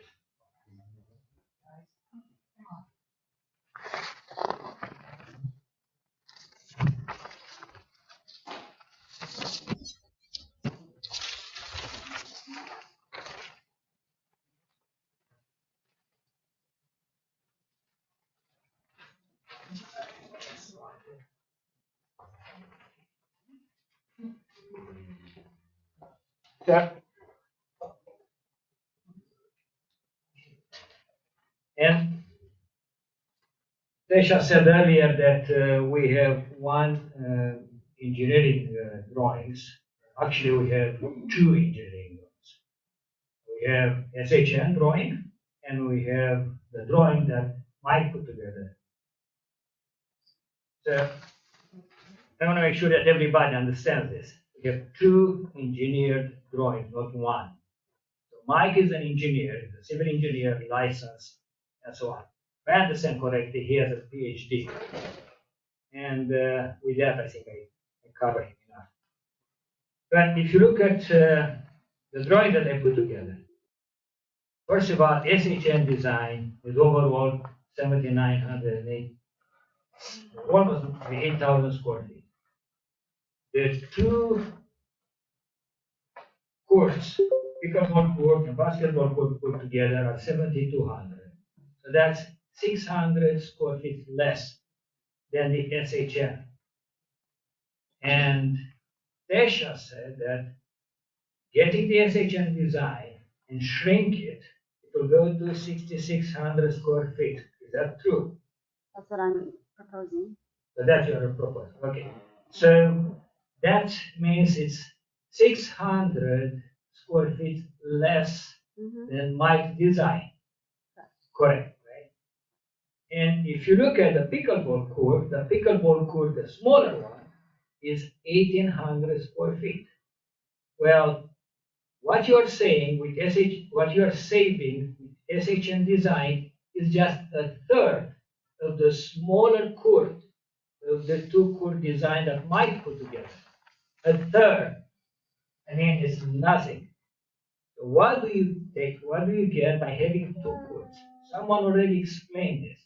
Well, you have people that can play at the same time basketball or other sport and pickleball, not waiting for each other for whatever reasons. I see a lot of benefits. If you guys don't see the benefits, I would like to hear why you don't see the benefit of having 2 concomitant sports being played at the same time. You don't have to answer right now. It was more of a rhetorical question. Okay? So, coming back to what Jeff said in his letter, well, if you look to the SHM court, the original design, practically it takes more space than it's taking the 2 courts that we put together, meaning it's encroaching more in the area that were people, including myself here, would like to be reserved maybe for a future community center. So this has nothing to do with changing the location or anything like that. Everything I have to say. Thank you. Thank you. Thank you. I do want to just get a clarification as far as the basketball, high school basketball size court. You could have people playing pickleball and having someone do a half court game on the basketball court at the same time. My only statement is that why is it all about pickleball? Pickleball, pickleball, pickleball. You're talking about it basketball. We want a pickleball in case they're playing basketball. Why not have a basketball court at the pickleball location too? So if people are playing pickleball, somebody can play basketball. Let's just make it even. I'm a even person here. I drive on my side of the lane every single time. Just split it up, put some more basketball hoops if we're doing that. And if you don't change the the other plans, that's practically the same size as a tennis court. There's that, but we can't afford it. Okay, is there, Nick, do you have anything to add? Yeah, I got one comment. So when I ran the project for the garage, right, it's not apples to apples, but I didn't come up and ask you guys for certain details for a specific reason, right? And the board and the community, you guys have a lot of input. It's all great. I respect all the time and effort you guys put into that, but it's really staff's decision on operational projects, right? Not once have we asked staff's recommendation in the board meeting. And so it's very important. You guys can kick us the budget, you guys can kick us the expectations, and staff can deliver the project either as a project portfolio or a project write-up for however you guys want it. I've had people that sat in this room and complained about us getting our brand new fire engine, right? It was tough, $350,000, and we had people that if you would have looked at that specific meeting, you'd say the majority of the meeting didn't want that fire engine, right? So we had 2 fires the next summer, and everybody loved the fire engine. I do think if you guys build either one of these designs at the right budget and you direct staff to do that, we will make the board happy with what staff is paid to do. And that's very important. Again, you guys aren't paid enough to go through the in-depth, looking into these projects. You guys do have the responsibility of doing that, but you guys do have a very competent staff that can pull these projects off if we're empowered with what we need to be able to do that, right? And that's really set a budget that we're not to exceed, and then let us do what we need to do for that. Awesome, thank you. Is there any more comment from the audience? I think I'm ready to make a motion. I'd like to make a motion to submit the Mike Bruno plans to the Humboldt County Building Department. I don't know if I need to say about what Arlen was saying with the grant deed. I don't know if that needs to go with the motion. Okay, so I'm just going to say let's move forward and submit the Mike Bruno plans to the Humboldt County Building Department. I'll second.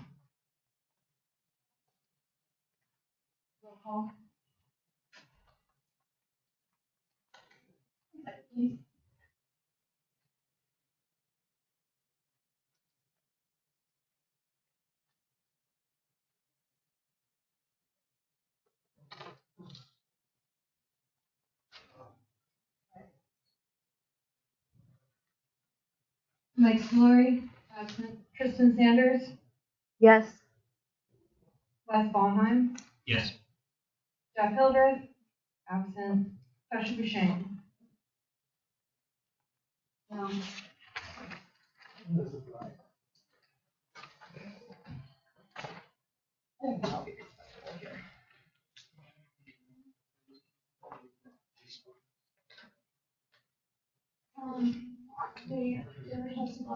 Okay.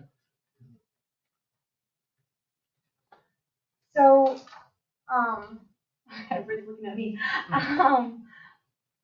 I am not 100% certain here. I believe that this does not make a majority within this group. I believe it takes a majority to carry this motion. So I guess what the next thing would be to bring back a different action item or propose a new motion. Do we need a majority of the full board or a majority of the quorum? That's the question. Majority of the quorum, or no, of the full.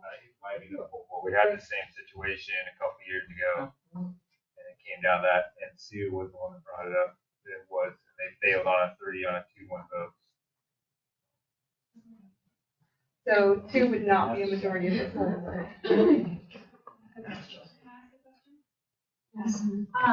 I'm wondering then if this isn't gonna be able to be passed this meeting, isn't there a way of doing a special meeting where we could get the board members that aren't here? Because I do feel like we've been talking about this, it needs to move forward one way or the other. And so right now, we're not passing this, so it's just another month that it's kicked down the road. So can we call a special meeting? Can we put that on the agenda? I don't know how that works. I agree. Um, Okay, Wes, Tasha, what kind of compromise can we make with you today that could move this project forward, and then we could assess another like compromise? It's up to you. Okay, well, please, help me understand how we can because I know you're one member, but you're also representing the community, and I see a lot of community out here, and I'm just wondering how we can compromise today. I guess I would feel more comfortable with having an actual, I'm concerned about the engineering coming from Mike, and with all due respect, I know we have your license number, but we aren't seeing any stamps. Oh my goodness, Steve, oh my goodness. Tasha, hey, let me just say something. Okay, we can get stamps. And Tasha, I think honestly, a lot of your questions are going to be answered when these plans are submitted. The questions you have are going to be answered by the Humboldt County Building Departments, by professionals. And like Nick was saying, this is not up to us to be asking. We are supposed to give direction. And so that's what I'm asking you as a compromise for our community. What motion can we word today that gets these submitted to the Humboldt County Building Department? Kind of to second that a little bit, we're not responsible for making these designs and those design changes that you're talking about, right? That's why we have these separate committees, and that's why we have a group. And this is the design that the public brought to us, saying this is the design that we prefer for these particular reasons. And yes, there are budget concerns. And as a board, previous boards have approved certain budget amounts. We have reviewed and approved other plans. And now, as Chief was saying, we've got a group to build these plans within that budget. We are being saved, even though you may have issues with the construction costs, we are being saved money on the engineering costs, and we're going to be saved money on the project management costs as well, I believe. I guess I'm just really concerned about how we are saving the money on the engineering. And so Is that we have the plans. We don't have the construction plans yet. And so when the construction plans come, that's going to be our opportunity. That's what our contractors are going to build off, right? And so if we're outside of that budget in certain areas, that's when we can start making change orders. That's when we can start having those conversations with those contractors, and we can say, look, we have these drawings that have been permitted, and now we have these construction plans. These construction plans don't meet with our budget restraints based on what we've received. Now we start making change orders and agreements with those contractors. And that is not, frankly, something that I want to get involved with as a board member, right? That is something that our general manager or whoever it is that we have managing the project, that's their responsibility to make sure that we keep within that based on feedback from the public, based on, what we've approved. And, you have concerns, and I'm not trying to say that your concerns are invalid or that they're not heard or that you have bad idea. I think you have great ideas. What we're trying to do is we're trying to get this project built, and we're trying to do it in such a way that we have the flexibility to make those adjustments as they come up. And so we have a budget. We have that budget established. Everyone knows what that budget is. We have these designs that are been designed as close to that budget as we can get them. I mean, the idea isn't to design, we don't have a budget and the goal is to design $50,000 under that budget, right? And so we're trying to get as close to that budget as possible. And in terms of needing contingency, there are a lot of options there. And so we get the courts put in the ground and we don't have the remaining budget to put the fences in, well, we go back and we see where we can find that money to put those fences in. We go back, we have a change with our contractors that are working on it. And that's something that we can go to the public for, and we can say, hey, let's all have a barbecue and a fundraiser and see if we can get the $5,000 that we need to put in, the additional fencing or however it works. Do you think it's out of the scope to have a contract written up with Mike Bruno? I do not believe that is out of the scope. In fact, that's something that I have requested staff to look into at the last meeting. Because I feel like we need some more insurance on that liability of use. And again, I think that. And that was actually a conversation that I had with Mr. Bruno when we were discussing these things, is those liability concerns. And he has looked into getting insurance for projects and for projects that he is not being paid for. And so he is working on that. Okay, go ahead. There's no liability in submittal really. It comes down to when you have engineering and a stamp on that's the liability. A submittal for a planning and building project, there's no liability. It's a submittal.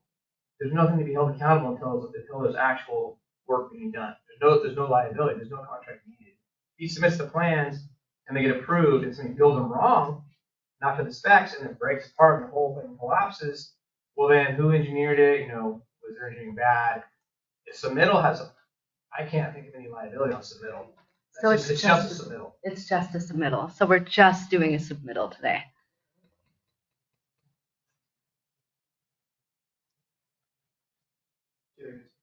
Sorry.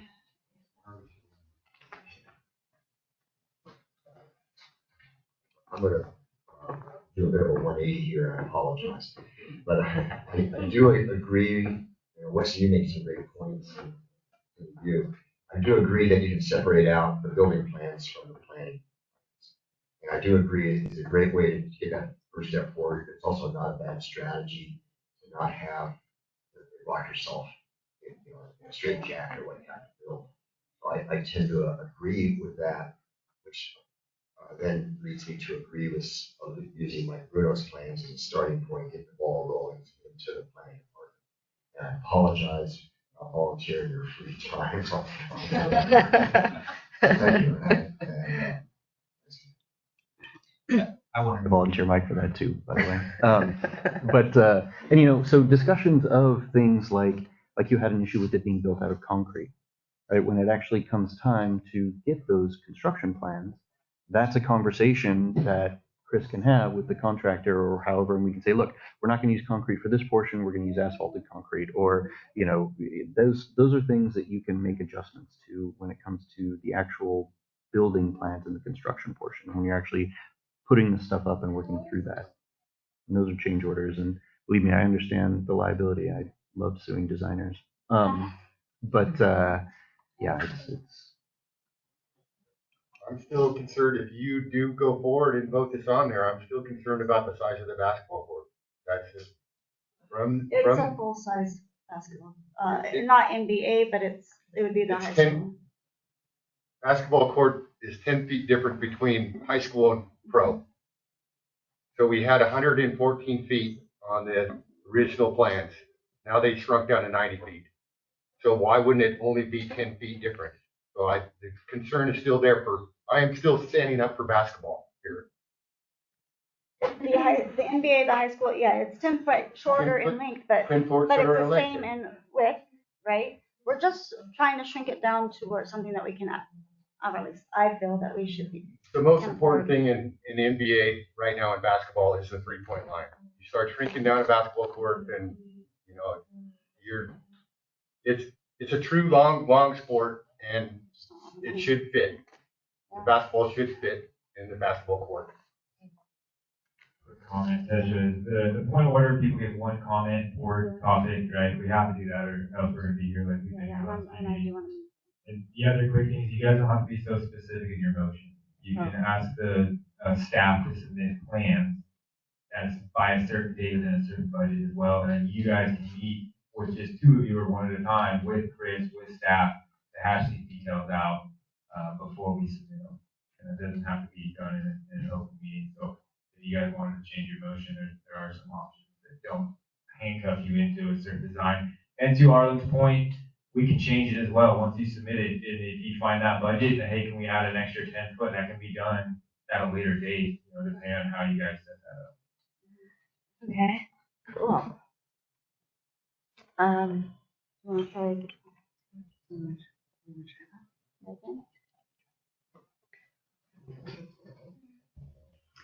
I would like to move that the staff work with the public and with the interested members of the board, including the committee, to get a set of plans submitted to county for review.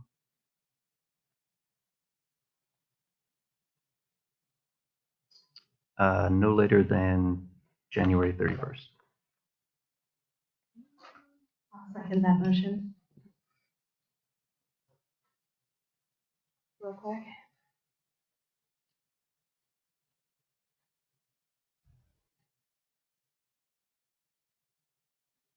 Mike Solori, absent. Kristen Sanders. Aye. Wes Donheim. Aye. Jeff Hildreth, absent.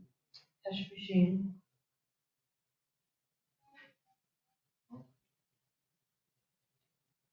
Aye. That would be a majority.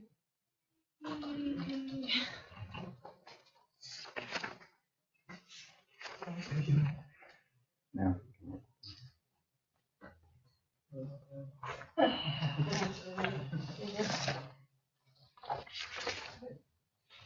Okay, moving forward.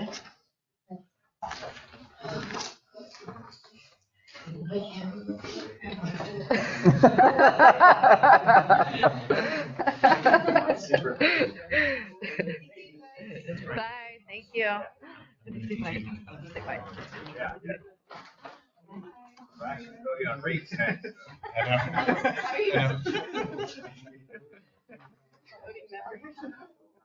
Done that before, whatever, so let's come around. Do you want to take 2 minutes? No. Yeah, yes, let's take 2 minutes. Oh. Like my feet, no, I need to wear warmer socks here. No, my feet get cold under the dress.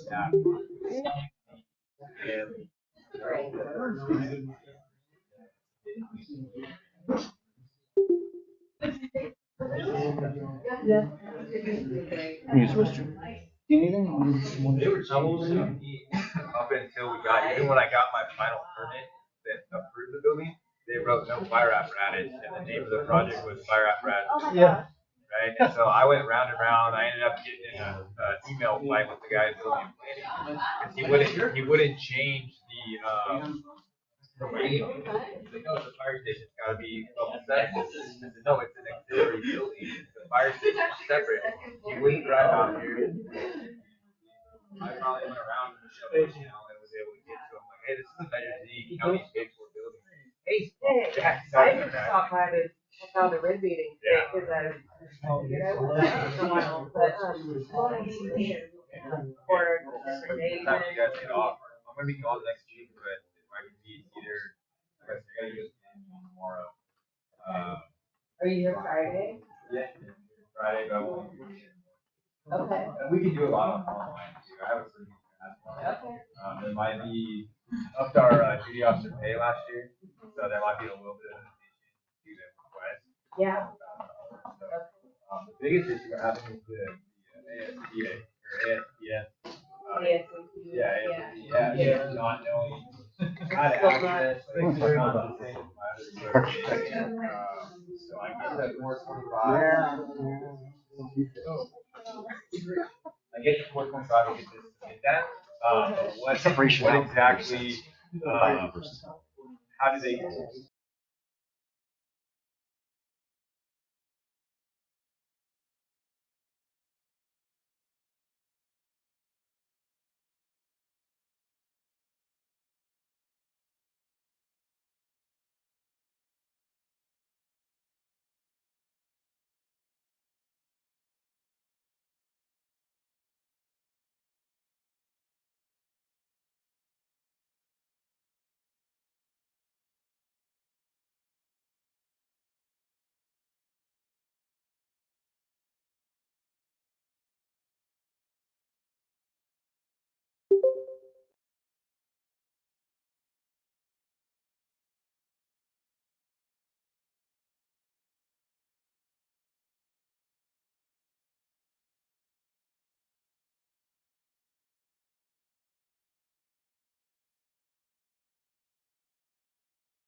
Lost everybody. Except for Jerry. Thank you, Jerry. Oh, still here. Awesome. Holding it down. Okay. Yep. Well then, recess back in at 12:04. Moving forward. Okay, so going back to action items.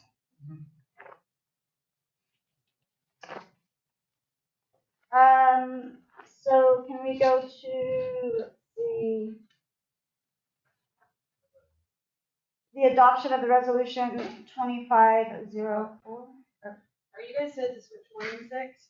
Yeah. Oh, so Oh, now we so- have to go to number 2, right? Mhm. Oh, and then we choose those. Okay, thank you. That way we just have to Thanks change for that reminder. two numbers. Yeah. Okay, so action item 2. Consider updating district policy 2201, recruitment, training, retention, and separation of district personnel from district employment. 4th reading. Chris? Yeah, so, probably technically third reading since we kind of postponed the third reading till this month, but, yeah, the IBW, since the last viewing of this policy update, IBW union did go ahead and make some further recommendations on changes, which are kind of highlighted in yellow, page 3. It's mainly regarding the layoff order, which I don't know if this ever actually occurred in the district, but in the policy. And they just removing generally and more generally in there. And, just the order of seniority with layoffs. And I know it's really difficult to tell what's going on with all the changes on the policy, but that's basically the only one since the last meeting. Okay. Questions from the board? I did look through this. This incorporates some of the grammatical changes and things that we Yeah, discussed. that Great. we worked over, yeah, I changed those. No. And it looks like, the union is, the union is. They're good. Okay, any public comment? Oh, I know how to clear a room. Okay. And staff. And staff. Okay, can I get a motion? I'm going to do this one. I move to update District Policy 2201, recruitment, training, retention, and separation of district personnel from district employment. I'll second that. Roll call. Jason Sanders, Aye. Mike Savari, absent. Jesse Machine, Aye. Wes Bonheim, Aye. Jeff Hildreth, absent.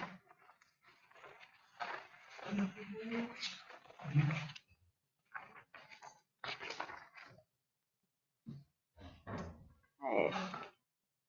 Agenda item 3, consider rescheduling the June 2025 regular board meeting. Yeah, so after this month, it's probably not gonna be a major difficult decision. So regular board meetings fall on the 3rd Thursday of the month. 3rd Thursday of June is on a holiday. Staff will be off that day. And so the board should decide on rescheduling an alternate day or canceling, probably rescheduling. Board? I agree with rescheduling. I mean, do we want to just move it to the 18th? That way, if staff ends up taking a longer weekend, we can allow for that. That would be our recommendation, Wednesday the 18th. Awesome. Yeah. Yeah, that sounds great. Public comment? Do you care? I don't know. Wait till you see the agenda that day. No. Okay, moving forward with roll call. I need a motion. A motion would help. Sitting back here. Oh, okay. I'll make a motion to reschedule the June 2025 board meeting to the 18th, Wednesday. I'll second the motion. Roll call. Shelter Machine, Aye. Wes Bonheim, Aye. Jeff Hildreth, absent. Mike Savari, absent. Kristen Sanders. Aye. Motion carried.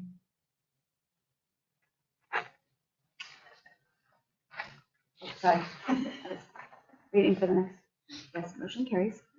Okay, moving forward to action item number 4, consider an amendment of resolution 24-18 establishing a standing parks and this is establishing a standing parks and recreation committee.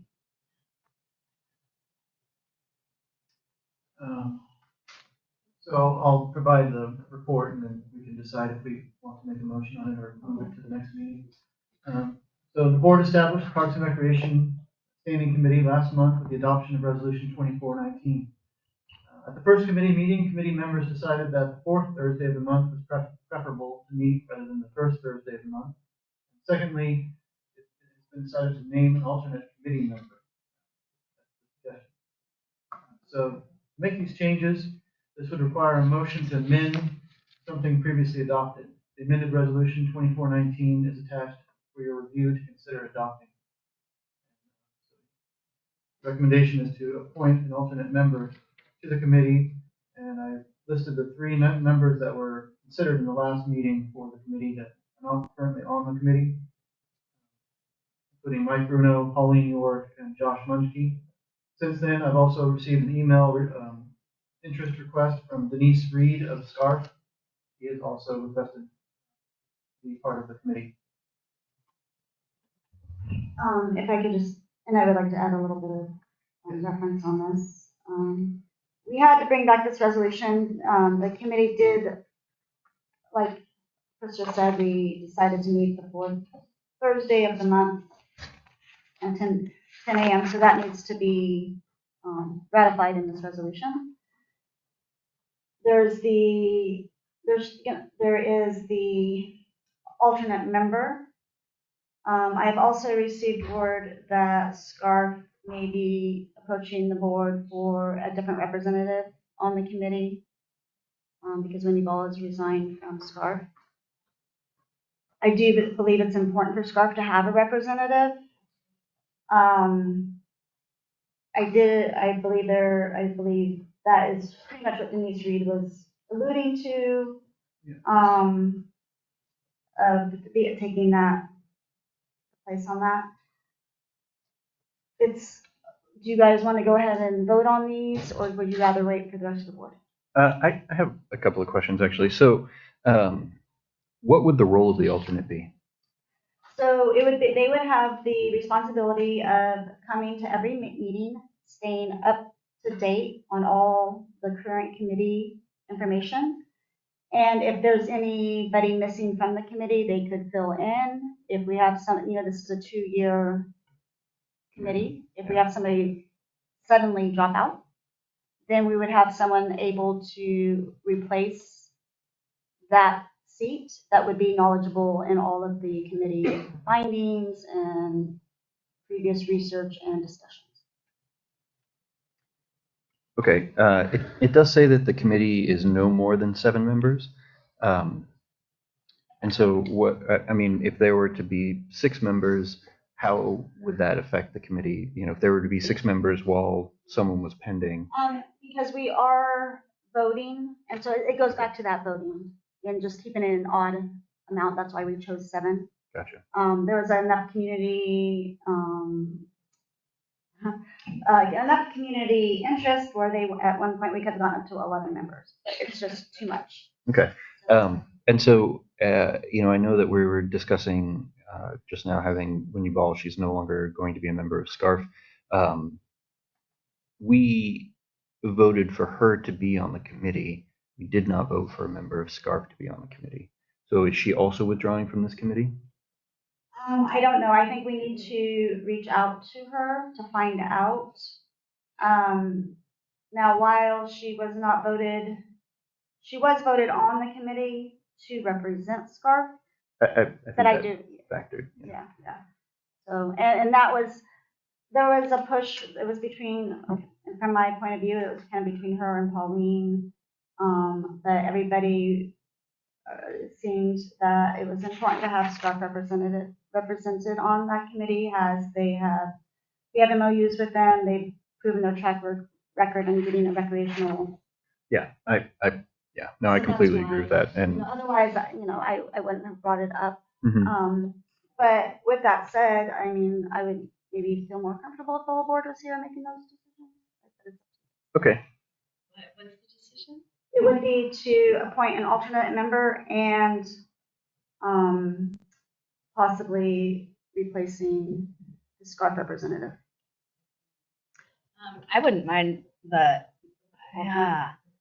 I don't, do we just take her off? Is that like a thing? Well, I mean, or do we just like for sure bring Denise on because Scarf does need to be represented? That's what I would. Well, that's what I'm wondering if maybe we might want to bring that back to the next meeting. So we do a little research on how. Guess I just Yeah. don't. I guess my thing is like it is a lot of time that gets dedicated to like something that is kind of just a small issue. I think we should bring Denise on and see. Who knows? Wendy might be like a. I mean, just because you leave a group doesn't necessarily mean it should be like a negative thing. Or maybe she left for her own thing, but I think definitely bringing Denise on, that would be my feeling. Because if she wants to, She's voiced that she has. Oh, really?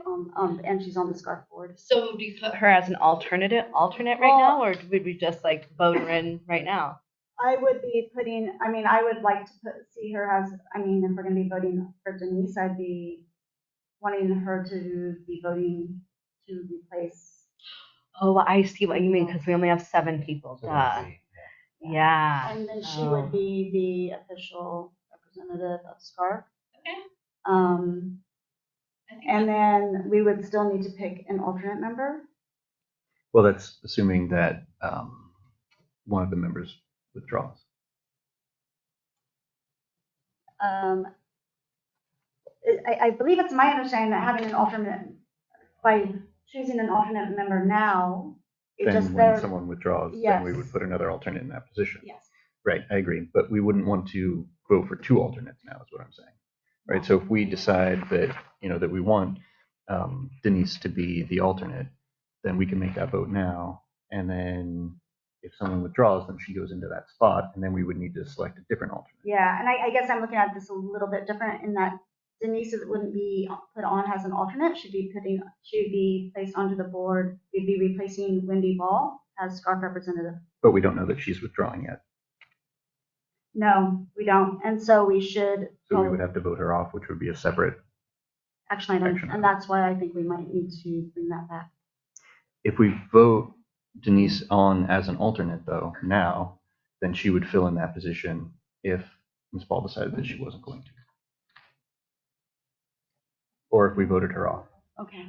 You see what I'm saying? Yeah, I do see what you're saying. So if we vote her as an alternate now, then she would step into that position when Ms. Ball or whomever left the committee. Right. And then we could also wait for more of an official response from SCARF requesting that. That's just what they're saying that they are. Well, if we have communication from the general manager saying that they have done that, I think they've done that. Yeah. Is that true, or did I misunderstand you, Chris? Let me see if it was brought forth as representative of the SCARF. Yeah, she is signed as the SCARF secretary. So we could vote her in now as an alternate, pending whatever happens with Wendy, and then she would just take in that position, and that would give her the authority to at least be there and be a part of the meetings now, depending on what goes on there. Okay. And then if we, hold on one second. And then if SCARF does come to us and request that Wendy is removed as the representative, we would then go back and That's another action item we'd have to. We'd have to go back. Okay. Yeah. Okay. And then actually, sorry, before we open it for public comment, I did want to talk about the 4th Thursday thing. I don't know that we need to have a date in there so that if things change that we need to do it, right? That should be up to the committee to decide, would be my guess. And so, unless there's something that I'm not seeing, my vote, rather than changing it to the 4th Thursday of each month, would be just to get rid of everything from on to month. So we would just say, whereas the committee shall meet monthly at the fire hall located at, for a duration of 2 years, rather than having a specific date. That way the committee can agree on changing the date based on when they want to. So we don't have to vote on that every time it comes to the board. Yep.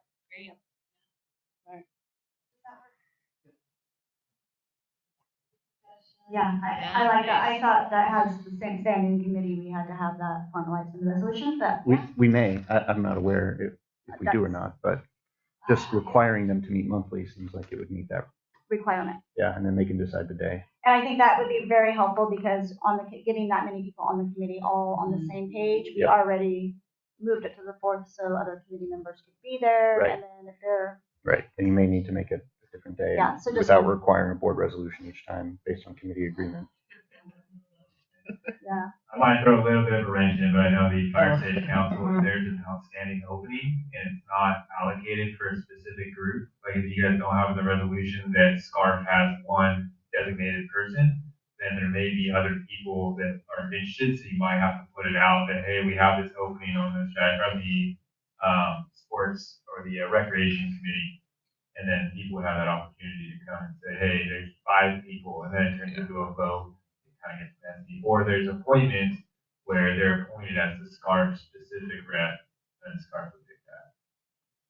Right, and I think that's more what I'm thinking, because we did pretty much everybody on the committee is appointed from our board based on the recommendation of the organizations that they were representing. I think, but in the resolution, it just says the committee shall consist of no more than 7 members, 2 of which will be already board members with additional members as alternates. It doesn't have, I don't know if it has to actually say that specifically, but I know they're very strict on the fire safety council about that. I'm the Southern Humboldt Chiefs rep, there's a Michelle Bushnell appointed rep, there's a Northern Humboldt Fire Chiefs rep, and we all have to vote, and then we put up somebody to that. So, again, probably it's in the weeds, and you guys can get away with doing it that way, but I do foresee somebody being like, how do I get on there when we just appointed? How did I supposed to know when there was open spots? Which may be the case too, I guess, with this alternate position as well. So Yeah. we need to put that alternate position I out. know, the Z committee, we have an alternate that's a non-voting member. There's 2 of them. And that's what Yeah, and if they're open, they're not allocated any specific position. But the SCARF one, I think, a little more money if they have a specific position that only SCARF people can fill, and SCARF votes on who they put up for that. Or if it's just generic, then, they can recommend whoever they want, you guys can still vote them in. But you couldn't just say it's just a SCARF person. Yeah, and that's why I was saying we voted Wendy Ball to be there, not SCARF. And so that's why we would have to figure out how she would leave or if she's leaving. But I think we may have some public comment on this as well. Okay, are we done? Yeah, are we done discussing? Oh, yeah, Do you know? yeah. Okay, public comment.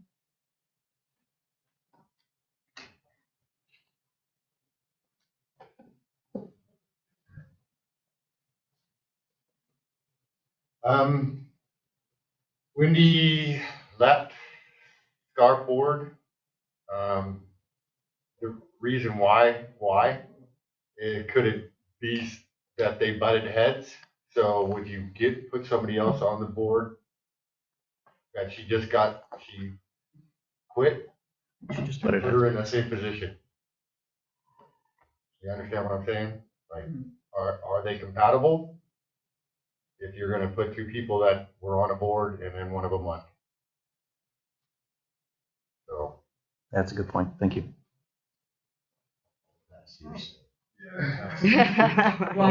From a theoretical standpoint, if someone left a board and you're then going to put them on another committee with members of that board, in theory, if there was bad blood, that would be a bad plan. I think that's a good point.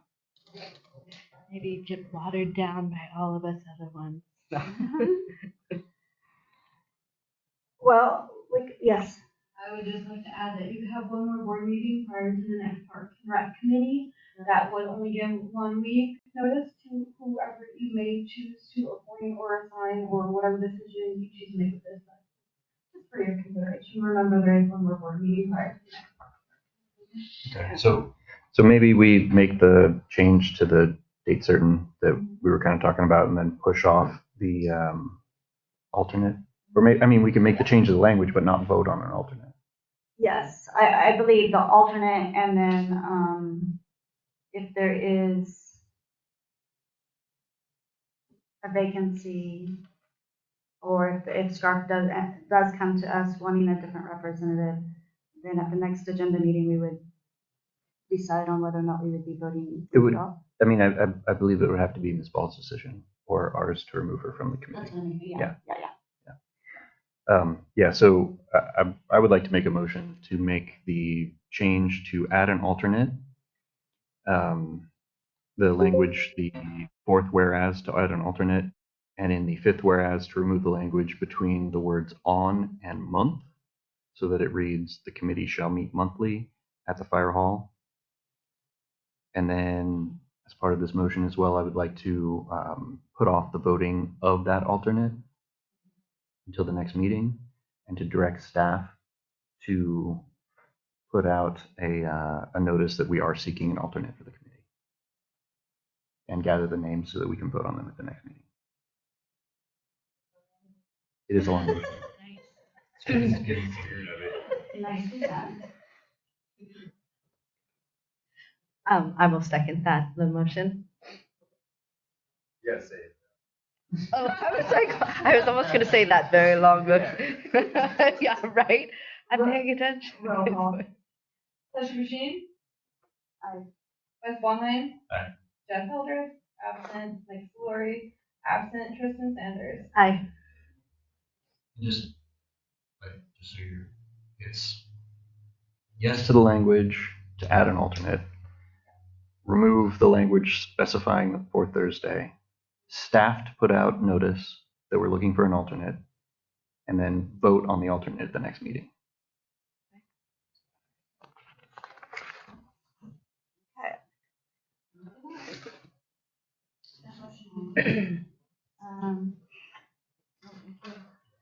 Consider, so action, are we on action 5? Yes. We're on 5. Action 5, getting closer. Consider MOU with Southern Humboldt Joint Powers Agreement and appointment of fire chief to the Southern Humboldt JPA committee. Yeah, so I'll keep it short and sweet. Most of it's self-explanatory in the action item narrative. This is the JPA formation committee. There'll be no actions taken as far as operational change. We're not looking at consolidating part of the district into any other district. We're just going to form a committee to build the agreement that in the future we'll be using as the binding joint powers agreement. And the request of the Southern Humboldt Fire Chiefs is that every department interested in being part of that joint powers agreement will commit one person to be on that committee. And the request from the staff is that the fire chief is going to be tasked with that, and it has to be a board MOU. Fire department is not an organization. And I can answer any of it. I know the JPA is new for some of the board members. Basically, we're trying to consolidate that level of care across all 17 Southern Health departments. We have 11 signed on right now, and it's basically making a catchment for funding, training, and apparatus so that we can provide a regional response without actually consolidating things in special districts, which is what we're trying to avoid.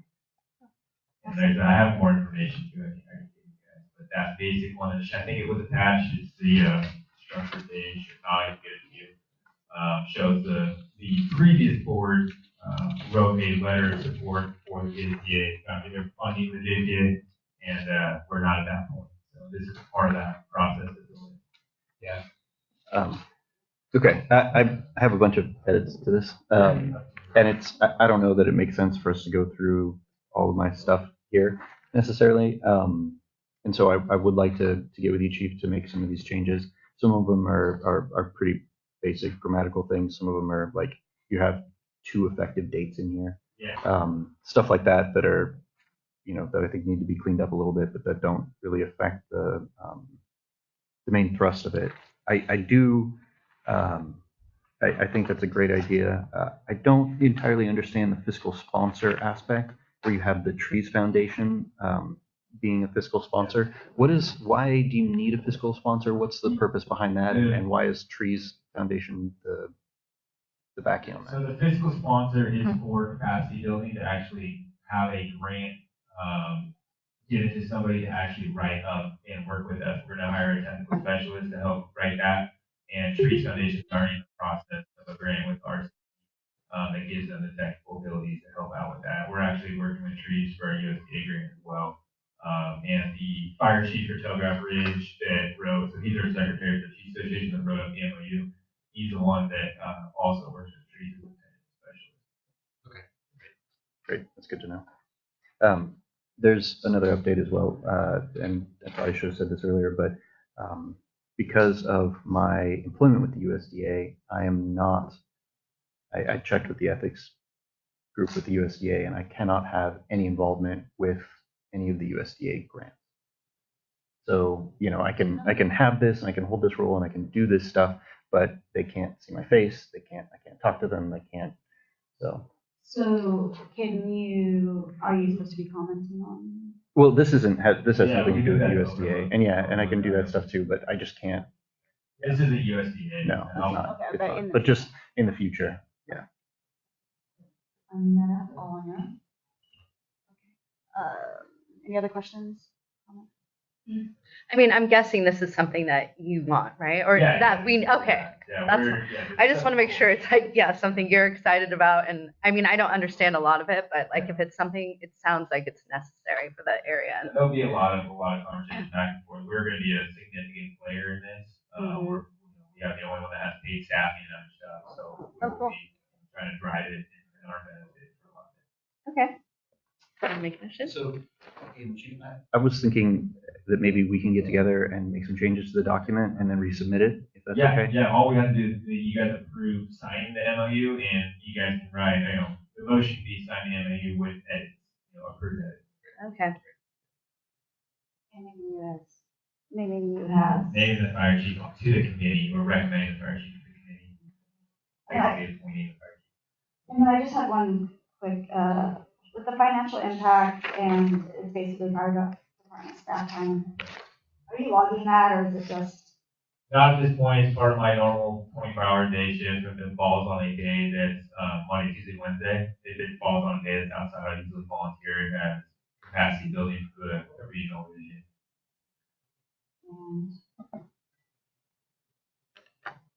On the last page, on page 5, are we protected by our MOU if we wanted to pull out of the JPA?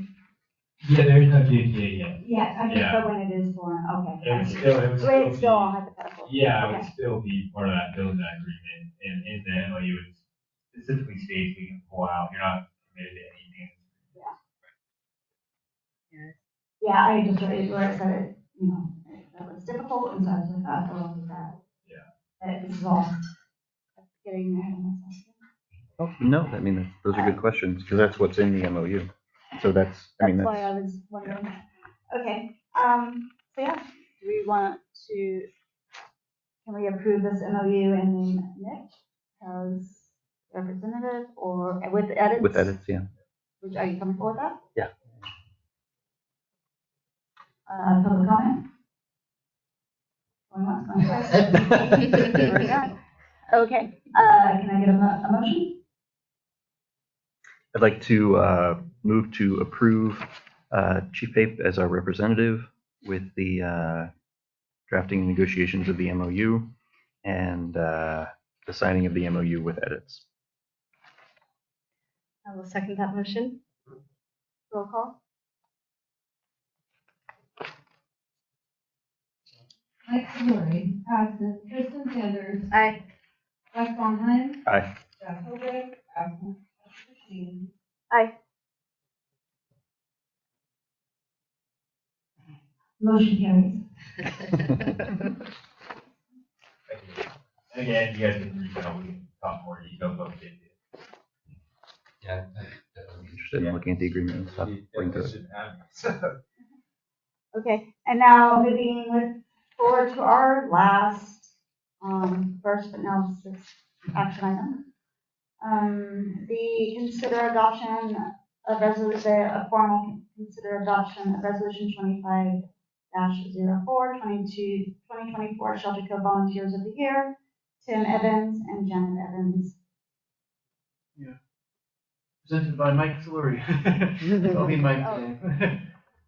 So yeah, he was really proactive in this, getting this done, and it's unfortunate Tim and Jan couldn't be here to hear it, but hopefully they can look at it later online or something. But Tim and Janet Evans dedicated countless hours to the improvement of the Shelter Cove community. Among the many causes championed by them include volunteering for the CERT team, joining the CERT leadership team, James served 2 years as an RID board director, including 1 year as board president. Tim became a qualified first responder in the volunteer fire department and served as CERT liaison. The district would like to formally recognize both dedicated individuals' valuable contributions, hard work, passion, and love for the Shelter Cove community with this resolution. So you can go ahead and see the attached resolution, and this is just to formalize the nomination of them as volunteers of the year for 2024.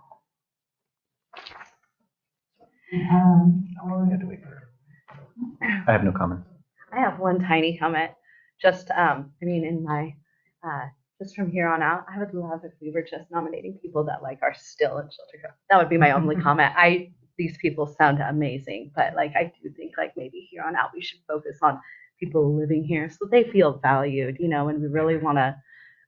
Otherwise, everyone's wonderful when they're leaving, But that's all I wanted to say. But yes, I think it's yes. You want to make a motion? I think we need Public comment. Oh. Public comment. And just for my little board input, I agree focusing on people that live here. There are, of course, exceptions to the rule, and they were definitely that. Yeah, it sounds like it.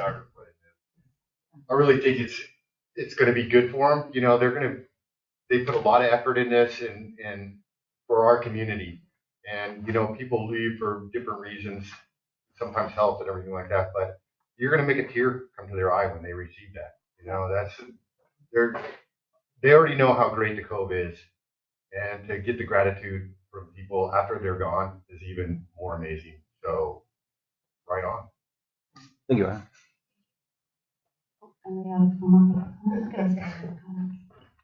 Everybody in the crowd. I just want to add exactly what Arlen was saying. They were outstanding people. They contributed a lot. Their talents were wholly undervalued, I feel, both of them. So I'm glad we're doing this, even though they're not here. I think it's a nice way to say goodbye. So I want to thank the board. Yeah, and also, Tristan, I agree that I think in the future having people that are here is good, but also just showing as an example of these are people who did a lot of great work. Mm-hmm. Even though they were here for a short time, they still accomplished a lot in a short period. And as an example of future volunteers. Yes, I agree. Right. Can we get a motion? Did you have a second? Motion? Okay. I'll make a motion to adopt Resolution 2504, 2024 Shelter Cove Volunteer of the Year, Tim Evans and Janet Evans. Roll call. Roll call. Wes Baumein. Aye. Tish Bashin. Aye. Tristan Sanders. Aye. Jeff Holdred, absent. Mike Solari, absent. Motion carries. Unfinished business. The USDA thing, just for the record. Yes. Again, just for the record, I'm employed with the USDA with their risk management department in their litigations and appeals group, and as such, I cannot. I checked with the USDA's ethics department this last week, and they've of course been out with holidays, but they said that I can maintain my position here on the board. I cannot run for another term for public office, and I cannot be involved with the USDA, where they can't see my face. I can't speak with them directly or anything in terms of these grants. That doesn't necessarily mean that I can't, be involved in the grants in sort of a secondary capacity, but I can't be involved in, I can't, Chief, I can't email the USDA. I mean, I can talk with the Trees Foundation or whomever, but in terms of reviewing that grant for submission and things like that, I can't be involved in any of that. I think most of it we're already past that point. I'm curious if the grant's over before your term runs out, if you'd be prepared to run again. I'm not sure on that because we don't have it's not forever agreement, but something to think about. And then also, if I'm not the one up here, we can just remind when we do votes on that, just abstain from it, and then that way Jackson interface it and give them a call. Other than that, no problem. Thank you. Thank the board. Thank the public. Thank the staff. Motion, meeting adjourned at 12:38. Hey, it's like an hour earlier than last time. Lunchtime. All right.